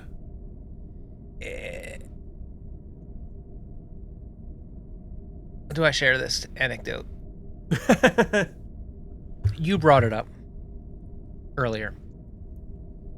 Did I? Keith and I were young children, and we were on tour with other young children. Cut. No. And it was like the second day of rehearsals. There was like, as in any production at that time, there was a low ratio of straight men and a large group of women. Although Titanic, there was more than you'd think. Yeah, but those non-dance shows. Yeah. Les Mis, Titanic. Regardless, I overheard a gaggle of the women dancers chatting and chatting and chatting. And one of the things I heard was, well, just they'll have to pick one. And I was like, even then, referring to us as a straight, we would pick, right? And I was like, it was gross then. Wait, so the female performer, we're saying that the men are going to pick one of the women? Yeah, like we'll have to see who they pick. And I was like, bull. So is the insinuation that we were all going to pick one and fight over one as opposed to each pick one ourselves? I don't know what the insinuation was, but that it was going to be like divvied up in any sort of way. It was just like, it felt gross then, even as a horny 25-year-old or 24, however old we were. We were 23, 22. But like, that idea is inserted here as if. Well, it's a perfect, you know what, to continue that concept and that specific story. Like, most of the dudes were all obsessed with the person you ended up with. And and so like we all like were like, oh, bummer. But that wasn't like that just sort of happened. It wasn't like we were having like a right. We were having poker tournaments over it, right? To who got the no? Well, that's the thing. But like, that's what the writing feels like. I just don't. It doesn't seem to me like Jadzia, especially knowing Worf is hurting, especially knowing like that she would. This is information she would share at this time. I think the shooting him down and that playful back and forth, or that, you know what, she used to enjoy the flirting or whatever. The fact that like, if it wasn't Worf, it's so binary. If it wasn't Worf, she was in love with you. It just feels incongruent. It feels inappropriate. I can't explain. I really wish I could explain it more. I know that, I think it was Anne in the chat felt similarly. It just doesn't feel like, it feels like a man, it's like somebody wrote it and she said it. That's what it feels like. I don't know. I can't explain it. I think it's compounded to the fact that I just think there's too much horniness around this. Like, we can mourn our friend, and I just listen, I agree. These are situations that exist. People have feelings. I get it. But it feels overtly sexual, like, and like objectifying. It clearly is. Yeah, with Bashir and Quark, like, it is absolutely specifically that. And I have to say, I agree that Worf is a little dicky in this episode. But I feel like his emotions and his outbursts and are more justified than anybody else's. I think for me, like, I don't necessarily have the same problem that you do, that Jadzia might have started having feelings for Bashir as we had seen him progress from horny dum-dum to the much more complex and deep and mature character that he ended up being. And so, like, I don't necessarily have a problem, like, that could have been a way that they went, and I think Jadzia might have been aware that could have been one of the sliding doors. So I don't necessarily have a problem with that. What I have a problem with is, and again, it's human nature, right? And so it's a little gross, and maybe I just don't like the characters being a little gross, is how quickly Bashir and Quark are like ready to pounce on this new version of Dax. Now, Quark, get it, Quark is Quark. But Bashir in particular, it feels like maybe she's been on the station for like 24 hours, and she just died 3 months ago. Like, you know, like, I get it. You know who doesn't feel gross? Jake. It could be that they're age appropriate. It could be that, you know, it's just like Jake is coming into that age where that kind of a thing is a little less, you have less control over it. I'm not even saying I have a problem with Bashir feeling these ways. More innocent. Yeah. It feels right. A little bit less. You would think that these people that have been through so much, that are in the middle of war, that have gone through some shit to have the type of friendships they had with Jadzia, you would assume their friendship wasn't centered around, I want to bone, right? Eventually you grow and that flourishes. And so your instant way to reconnect with your old friend who just died is to be, let me put on the hard press. Just feels, like you said, gross as hell. It's, yes, and I think these two things can exist. I think it can be gross and understandable all at the same time. So they're not necessarily in opposition to each other. And you've been carrying a torch for this person for a long time. And she pretty. And now she is technically single. I can understand, here's what I understand. The impulse, absolutely I understand. I would hope that my behavior would play it a little bit more patiently and play a little cooler for a while. Okay. However, all of that goes out the window when you then justify it by having the woman say, oh, I loved you just as much. In fact, just a little bit less. If Worf not been here, I would have picked you. What? Feels a little, it just kind of makes it all, the horn, justified, right? And well, yes. Unless you have Worf overhear this conversation, and that's what. No, he doesn't. He sees it.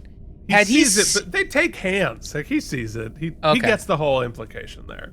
Because that confusion, I guess, does make Worf have to realize that, like, yeah, my last wife was a little bit, maybe had the hots also for Bashir, and I had to deal. I think that what I would have liked is if you want to plant this, right? And obviously they're planting something, and that's fine. I would have liked. Here's what I said. And you want to know something? If War hadn't come along, it would have been you. Not you in the first couple of years. You were really annoying and horny. But I watched you develop into a much more interesting and better person, and I found that person very appealing. You know what it is, Keith? I'm just you during the practice.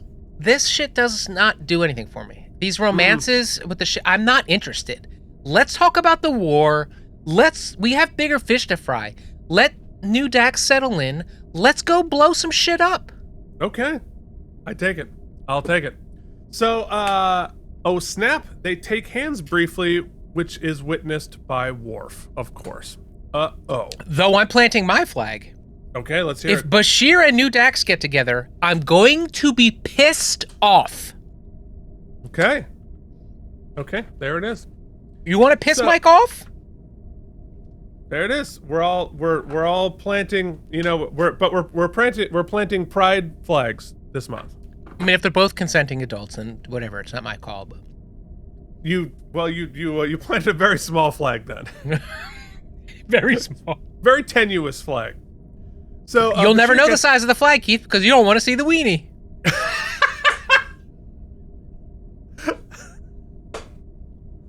I can make some assumptions.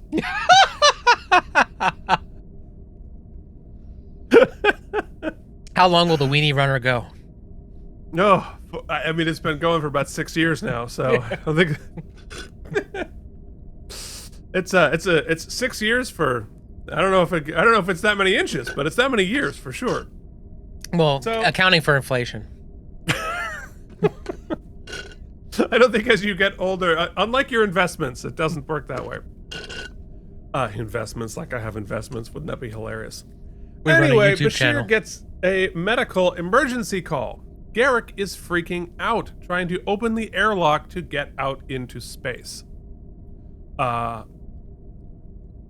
Sure. I don't think... Yeah, I mean, I get it. It's tough, it's desperate, but that would be literal suicide. I think Garrick knows that. Luckily, Garrick avoided being sucked out into space and has been brought to the holosuite to stare at a very wide-open vista overlooking the ocean. Ezri is there to help him calm down. He, of course, knows it's not real, and he's terribly embarrassed. And he says, I have to get this situation under control. If I don't, I'm going to be forced to leave the station. Where would I go? I can't go back to Cardassia. I doubt I'd be welcome on Bajor. Fair. Ezri makes sure he has access to the holosuite 26 hours a day and leaves. In the infirmary, Bashir pulls a feather out of Quark's ear. He got a tympanic tickle from an amateur. Gross, also hilarious. Worf then enters and throws Bashir up against a wall. He is pissed. Says, stay away from her. Now wait just a minute. You have no right to tell me who I can be friends with. Fair. If you dishonor Jadzia's memory, you will regret it. That goes for you too, Ferengi. And again, I think they're both a little right here, and I think it's just the timing. Mm-hmm. I think it's just not enough time has elapsed for everyone to just like settle for a second. Well, So Worf, everyone- I don't know why I empathize with Worf so much, but you know, his is the old. They made it clear in this episode. I think his storyline is paced well in this episode because they set the table that he is not going to confront her directly, that he's put a close on Jadzia. Clearly, we know he hasn't. And so when your steam is rising, but you cover the spout, it's got to go out other areas. So he's just sure. He's teapotting here. It is all understandable, if not, you know what? If not reasonable, everybody's motivations here are understandable. Sure. So, back on the promenade, Ezri sees Garrick angrily tearing at fabric. He says, I got tired of looking at that fake landscape and pretending I was outside. Work is the answer. My father always used to say that a person should throw themselves into their work. Do your chores, Elam. I told you to do your chores. Ezri, of course, and it says here in the stage directions, sensing an opening, great stage direction, says, and if you didn't, what would you do to you? Oh no, don't start. Spare me your insipid psychobabble. I'm not some quivering neurotic who feels sorry for himself because his daddy wasn't nice to him. You wouldn't begin to understand me. And he lashes out at Ezri. And he says, look at you. You're pathetic. A confused child trying to live up to the legacy left by her predecessors. You are not worthy to the name of Dax. I knew Jadzia. She was vital, alive. She owned herself. But you don't even know who you are. How dare you presume to help me? You can't even help yourself. Now, get out of here before I say something unkind. Oof. Ouch. Ouch. That's, you know, it's tough. Like, boy, they really do knock Ezri around a fair amount in this episode. It's, you know, from Garrick's point of view, he's sort of in a panic attack this whole time, and he's lashing out because he feels like a caged animal. But like, yikes. Well, it's a couple of things I that struck me. One, because he doesn't really even know her, right? Right. But I'm sure he's he's obviously upset with the situation, not being able to figure out himself. He's very intelligent, and he can't figure it out. She's poking at his She's vulnerability poking while not he's in only that, panic. but she was sent to poke, and he knows that. Yeah. She's also incredibly young, so that dynamic bothers him, that they sent someone so young to poke. And we also know, I'm sure many people in our lives, that have a exquisite skill of knowing exactly how to hurt another person. When they are wounded, they know exactly what to say, and he's obviously, from that first scene, you can tell he's a pretty good counselor himself, or a pretty good manipulator of emotions. Oh, God, yes. So he knows exactly how to destroy her, and it's probably the only thing that's easing his pain at exactly this moment. For sure. It gives him a sense of agency again. And it's incredibly cruel. And he's been known to be cruel. So, and I think she knows all of that, but doesn't mean it's any less affecting. And I think that he's lashing out for lots of different reasons. Obviously, the panic, and we're going to find out why.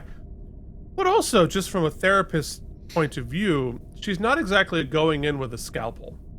And it's like when somebody is actively panicking, like you calm the panic first, then try to give the insight. If you force the insight while someone is panicking, they're not going to be able to hear it. Yeah. And so I think we're seeing she's right in some ways, but she's also does not have the experience to know how and when to drop that in as a therapist. Anyway, so a distraught Ezri goes to the temple where Jadzia died and falls to the floor in tears. In Act 5, Ezri goes to Sisko's office to resign from Starfleet. She says, I can't do my job. Garrick's right. How can I help other people when I can't even help myself?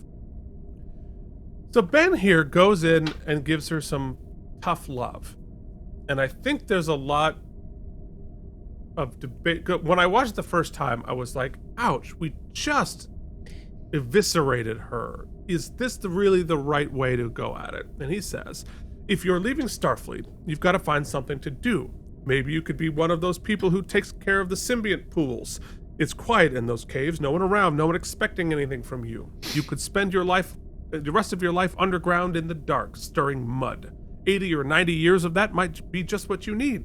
And as for Dax, that symbiont's had 8 amazing lives, so what if the 9th's a waste? You were right. You don't deserve the Dax symbiote, and frankly, you don't deserve to wear that uniform. Yikes.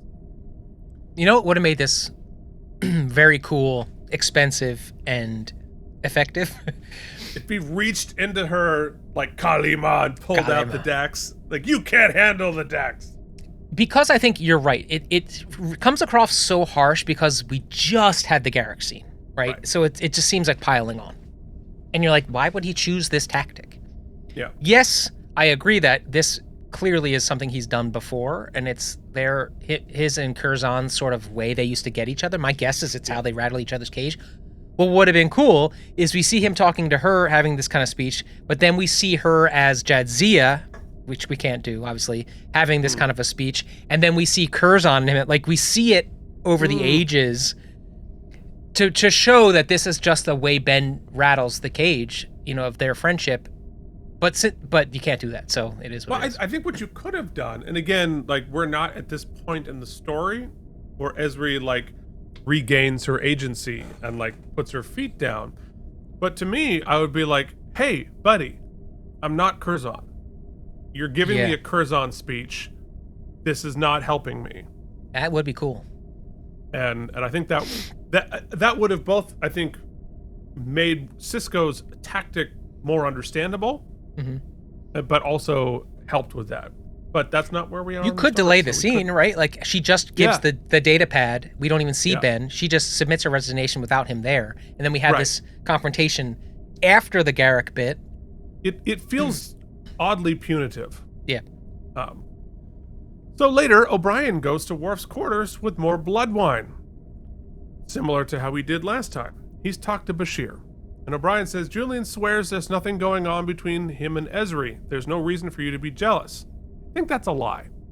Worf says this has nothing to do with jealousy. I know the doctor cared for Jadzia, but this woman is not Jadzia, and treating her as if she were dishonors her memory. And O'Brien, hit me with some wisdom here, says no, treating Ezri like a stranger dishonors Jadzia's memory. And Worf says it doesn't make sense. She is not Jadzia, yet she is. How can I honor the memory of a woman I loved when she's not really dead? O'Brien, again, O'Brien is the best therapist this That's the thing. Episode. The guy who we've set up previously as needing therapy the most is the best therapist. Therapists are the best, yeah. He says, I don't have answers for you. Always a great answer. But let me ask you this. How do you think Jadzia would have wanted you to treat Ezri? Yes, thank you. Ezri goes back to Garrick, who is surprised to see her. And she apologizes for not helping him and tells him she's going back to Trill. But she mentions that her old ship is going to be making use of some of the intelligence he gathered for Starfleet. Now this seems to upset Garrick further, and this is when we finally see what's happening. He says, all of those Cardassians are going to die because of me. They're going to fight to the end. The Dominion will see to that. Don't you see? I wanted to believe I was helping my people, liberating them. But all I've done is pave the way for their annihilation. I'm a traitor. I've betrayed everything. And he collapses. And this is such a profound and rare moment of absolute true honesty from Garrick. Because even we've seen him vulnerable before, but usually he's lashing out. But this is like, I don't know how many times, like, this is really what Garrick is feeling. And I think it's incredibly profound. Yeah, and just remind yourself, there's no music. Yeah. 85 people standing around, some of them eating candy bars, peanuts. And he went from 0 to like 25. Yeah. Gut-wrenching.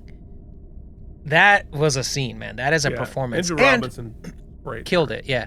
And what I want to commend, what's Ezri's actress name? Nicole DeBurr. Nicole, in that, I think Keith and I already talked about it. We don't have to belabor it, but like, I don't love that they didn't give her full agency here. That she kind of stumbles upon it, but she does take a beat, and you see on camera the moment where she makes the connection, and goes back in, right? So I think as an actress, she's finding the beats in writing that is, I think, at best uneven for Ezri right now. She's doing the work, and it's helping us find the character, see the character, and I probably will end up assisting the writers in discovering who the character is. Yeah. Well, and and again, I'm not Hopefully. a therapist. Yeah. Right? Yeah, I'm not a therapist. I've been in therapy for 30-something years, right? I know a lot of my friends are therapists. So I don't think most therapy is your therapist figuring something out and telling you what's happening. It's not most math. Therapy is a therapist facilitating an environment where you make your own realization, and then they guide you through it. And so that's sort of what happens here. Mm-hmm. She didn't figure out that this is what was causing him, but she did help facilitate a moment and an environment for him to finally break through. It's a great analogy. I had it with a therapist. And I think a misnomer in therapy is that often, because you usually start because symptom, or I feel this something way, is wrong, right? that there is a solution. Like, we'll hit the thing that will unlock. And I had a therapist who said, we are not trying to find a problem or a solution. We are taking a tangled ball of yarn and we're untangling the knots. And I was like, yeah, that makes sense to me. So the process isn't a discovery. The process is just untangling the string, and then we'll see what we got. Well, and that's the thing. TV film therapy is almost always finding Rosebud. Right. And it's really not that. Mm-hmm. And so this is not the end of Garrick's journey. Garrick's never like, oh, now I understand. I feel great. Right? It's going to be, this is now a thing he is aware that he's going to have to continue to work through, of which like you said, there's no solution to this. Mm-hmm. It's just, how am I going to navigate this new thing that I'm aware of? No, but also, and I think they touch on this a bit too, it's true. There are therapists, that's why, generally speaking, when you start the process, you don't like pick a therapist and go to them. You go to a place for an intake appointment, and they sort of facilitate who they think you might gel with best. Right. It may or may not work out, right? But that's kind of where you start, because there is a sort of alchemy to different personalities, and it might be that you're not going to gel well with a man, we don't think, or you have issues with women, or somebody being younger might not work for you, And I think Ezri, though, she doesn't get the ability to show a lot of agency in her practice. She does we do learn here that her sort of it factor, her riz, if you will, does facilitate the sharing of thoughts and ideas, and that is at the core of what therapy is. So and it makes sense that she's the one who leads with her vulnerability, because she's so young. Because if she tried to play Sigmund Freud, like, the old wise sage, it's going to be hard to buy, even though she does live 9 lifetimes. But it's like, I think it matches, because how you present is a big part of therapy, and therapists have to think very hard about how they present. If I'm a little old man, or if I'm a young attractive woman, if I'm whatever, you have to, that factors into your relationship. And I just realized that, one of the biggest problems about re-entering therapy is, you think to yourself, I think to myself, I just went through X amount of years, this person knows all the stuff. There ain't no files to transfer, right? So we got to start from scratch. Here, though, she does have the files. Right, she knows Garrick already. Yeah. That's, again, endlessly complicated with the Dax character. So later in the infirmary, Garrick has calmed down. He understands now that the claustrophobia was his subconscious trying to stop him from killing his people. But he knows he has to keep working for the greater good. And having actually helped somebody, Ezri has decided to stay in Starfleet. She goes to Sisko to take it all back. Of course, he never submitted her resignation. And she says, I had the feeling you didn't. After all those things you said to me, you were just trying to rattle my cage. You've done it enough. You've done it to me often enough. I'm glad it worked. He still wants her to stay on Deep Space Nine, but she still has work to do before that happens, in the form of Worf, who drops in for a visit. And Worf says, I am not certain that I have treated you the way Jadzia would have wanted me to. No argument for me there. I loved her with all of my heart, and she loved you. Part of me is glad to know that she is not gone forever, but even so, in many ways, it would be easier if she were. He tells her that she... Stovacor, yeah. They've done all this thing. Like, this is a situation where, like, talking about, getting into the theological, right? If you believe in heaven and hell and Stovacor, obviously you believe in some sort of a soul which travels to another place. And waits patiently for you. That waits patient for you or whatever. So, like, whose soul does he believe is in Stovacor? Is it Dax? Is it Jadzia? Whose soul is in this person here? Like, does one invalidate the other? No wonder Worf is confused. Well, sorry. It goes back to the whole trill of it, right? So, take Worf out of it. Let's go back to, how about Jadzia's parents? What happens when you... It's back to the trans analogy, right? No, it's different, though. Maybe not. I don't want to plant a flag somewhere. When you want the best for your child. Now, on Trill, right, your child becoming a host is the great honor, right? Right. Even though they're changed forever. Because the person you raised is no longer the person you raised. They change fundamentally. So if you are not... Well, I'm sure there are people on Trill who don't follow the general guidelines or lifestyle, whatever you want to call it, culture, who see their child going off and making this choice and as a loss. They have to mourn them. And I think the Trill thing is freaking awesome. It's so fascinating, and I think you're right that this is where the trans allegory breaks down a little bit, because with Trill, you are becoming somebody different. It is through addition, right? It's not, but you are like fundamentally becoming a different person. It is less a metamorphosis, as I would think. Right. Whereas, and to just finish the thought, for trans people, I believe it is, you are not becoming a different person. You are becoming more the person you already were. Right. You're getting closer to who you were, as opposed to with Trill, you're becoming, it's you plus. You are different, as opposed to now just recognizing who you were to begin with. Does the host always die if you remove the symbiote once they've been entered? Yes. Okay. So, but you're right. We're just doing the show for the Trill of it all. But the symbiotes can live independently? No, not once they have been implanted. Right, but if we just keep them in the goo like the founders, I don't think they can go back to the goo once they've been planted. Don't plant them. Like, can they exist autonomously? I don't know. But again, it is a symbiotic relationship that both benefit from, so they kind of want to. I don't know. Very complicated.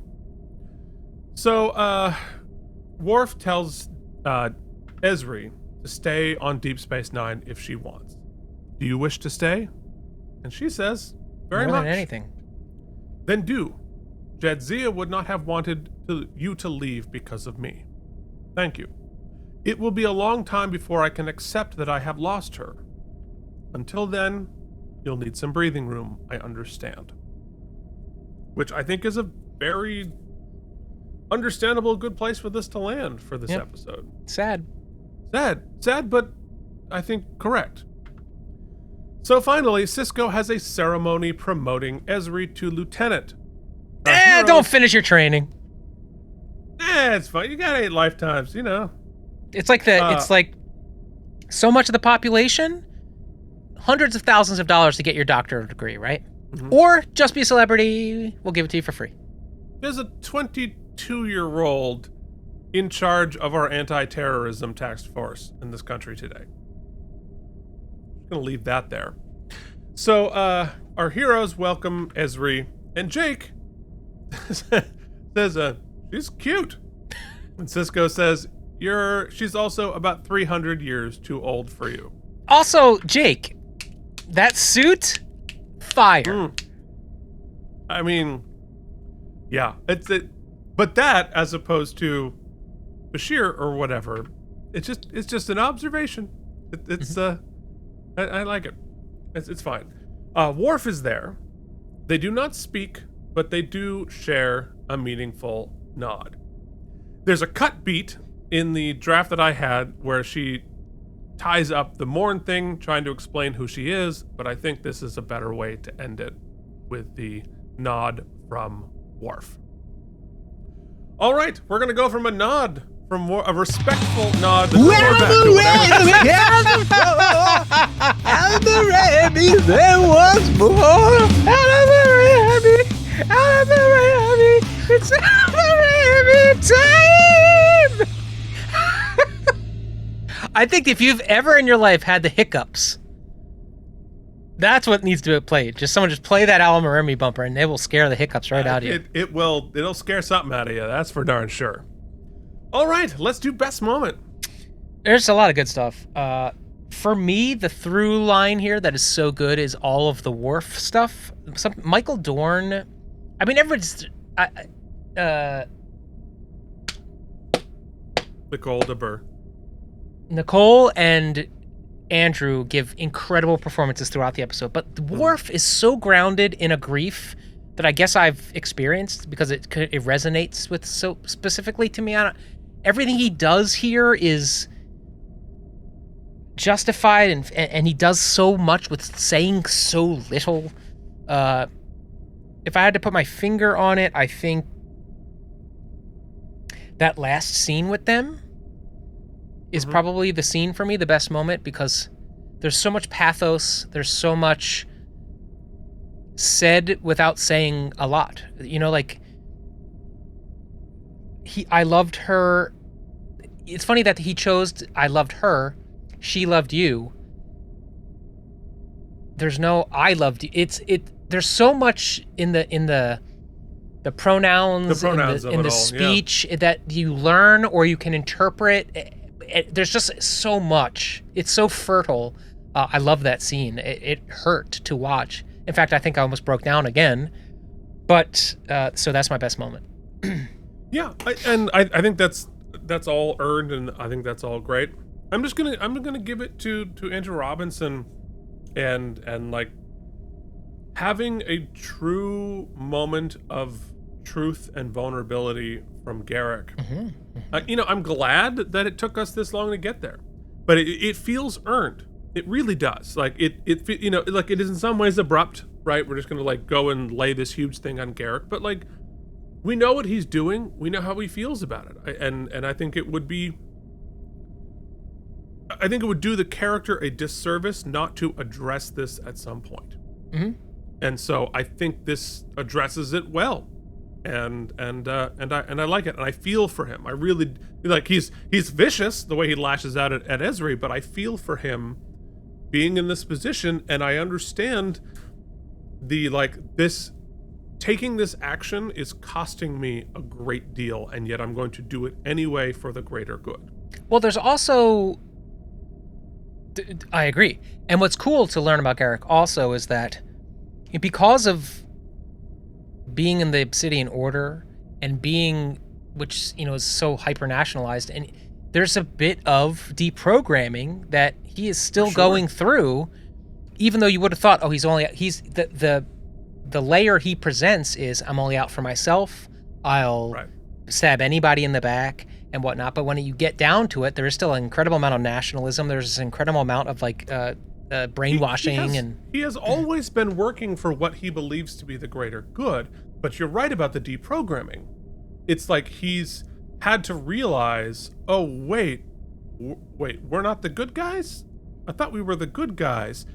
And, let's zoom out a little bit. That's sort of where we are in this country as Americans today. Having that slow, painful realization that, like, maybe we were the good guys, maybe we weren't. I don't know, but I'm not sure we're the good guys now. And that's a very upsetting thing to, like, think about. It's... I'll use your analogy. Imagine, if you would, a world where you became so disenchantized by what was happening in your country that you were like, I'm out. And you were to leave and get a visa somewhere else, or a work visa, or start a life somewhere else. And then ish hit the fan, and there was a travel ban or something, and you were no longer welcome back. Regardless, everyone you knew, all the places you used, your old stomping grounds, you no longer are welcome there. You can't go there. That is a scary feeling, I imagine. Terrifying. Yeah. And he is also experiencing that. Yeah. It's fascinating. So, shall we? Let's do it. You get some stamps.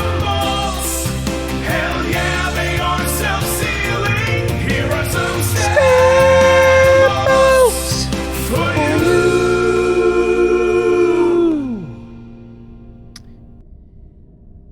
Oh, Ezri Dex. It sounded like I had a lot of criticism of this episode, and it's more just like the writing. It felt a little like... That's the thing. They've done such great work, all the actors and all of the table setting up to this point of me really feeling like I have a good vibe of everyone's chemistry, that going back to the sort of least common denominator of, I used to have a crush on you, for some of their, like, reconnecting, it just felt... I'm just like, it's not the... It's... You can get into the cringe of it. Listen, I judge by the Mysterious Walter phase. The stuff with everyone hitting on Ezri, he said was cringe, and he left the watch along. He's just like, this is too cringe for me. Maybe it's just watching anything, even remotely sexy pants with your mom is weird. So cringe. I get you. Anyway, so that stuff is like the least interesting stuff to me. The stuff with Worf is really interesting. The stuff with Andrew Robinson was really interesting.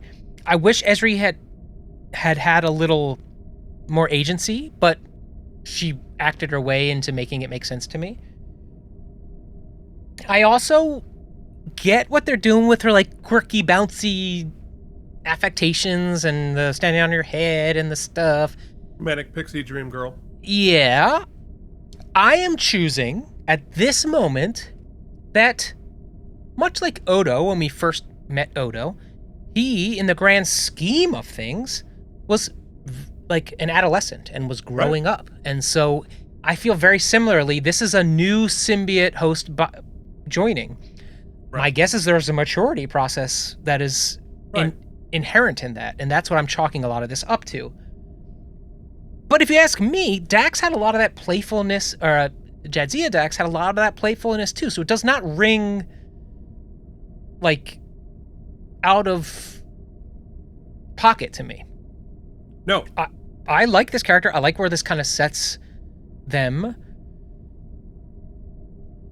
The only thing that kind of, like, I don't love about the episode is it does feel a little heavy-handed in being aggressive towards her at the end. Like, it almost feels like an O'Brien must suffer, but it's Ezri here type of episode. Right. It just felt a little uneven. The writing felt a little uneven. Everything felt just a little uneven. So I'm going to give it an 83 self-sealing stem bolts. Okay. I like it. That's a solid B. And that's where I'm at with it. Yeah. So, all right. So that all makes sense. So what I was looking up there was, how old was Nicole DeBurr for this episode? 27? She's 28. Okay. So, like, she's older than the character vibe is giving us. Yes. And so I think, like, for me, the thing that because obviously we're doing, like, young deer in the headlight, like this sort of super, super young version of the character, and I think they're leaning into that with how they're, styling her and the performance.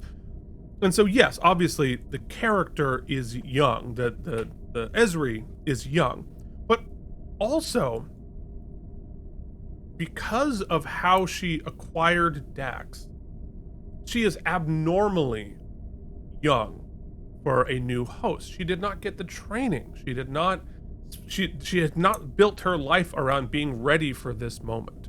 So I think she looks artificially young that way too, and inexperienced and naive, because like, it's like I could be a very smart, very grounded, very, like together person, and you put me in the cockpit of a fighter jet, I'm still like, buttons, right? Mm-hmm. Even if I'm really good at other things. And so I think there's some parallel there. So, I mean, honestly, I like this episode better than I expected to, and better than I think other people do. I think all the criticisms you have for it, with the horny Bashir, whatever, and like, yeah, I see it.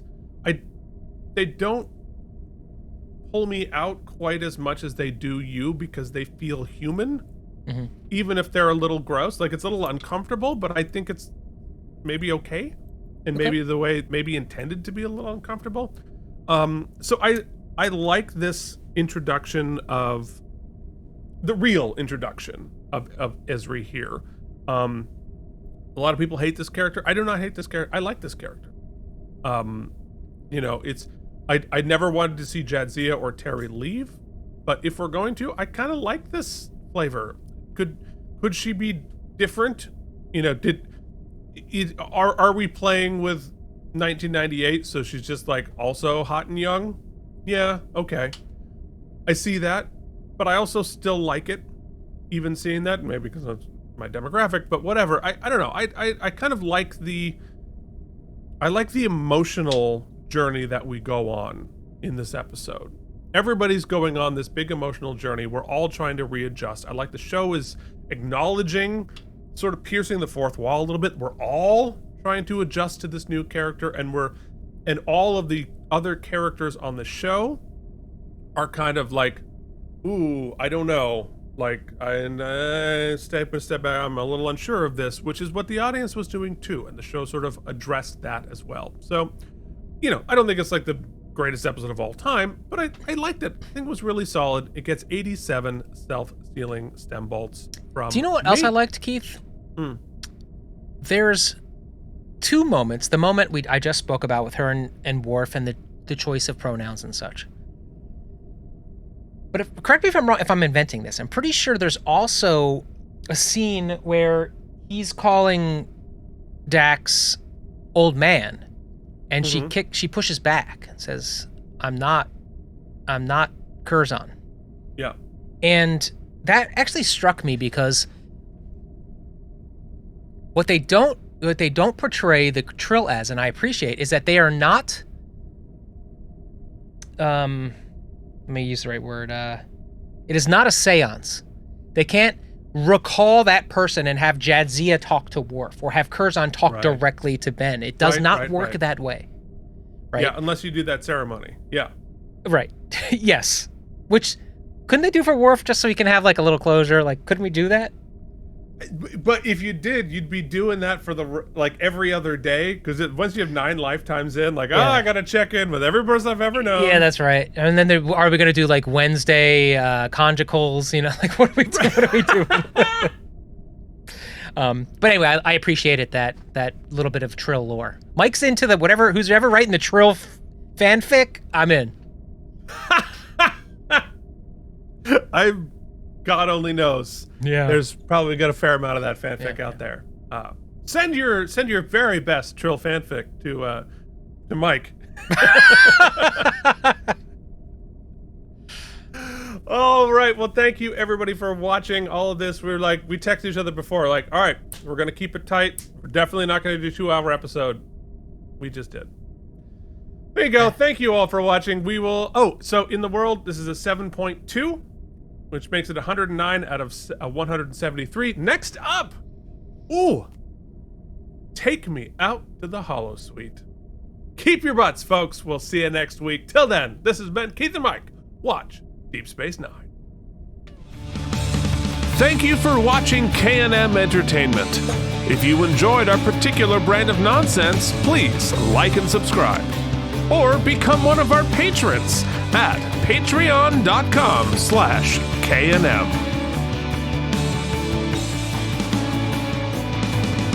Let's just holodeck it. So what? You see my weenie. I don't want to see your weenie. I don't have a problem with your weenie. What's a weenie amongst friends? Watching the Super Bowl, maybe I'd see a weenie. Because you don't want to see the weenie. How long will the weenie runner go?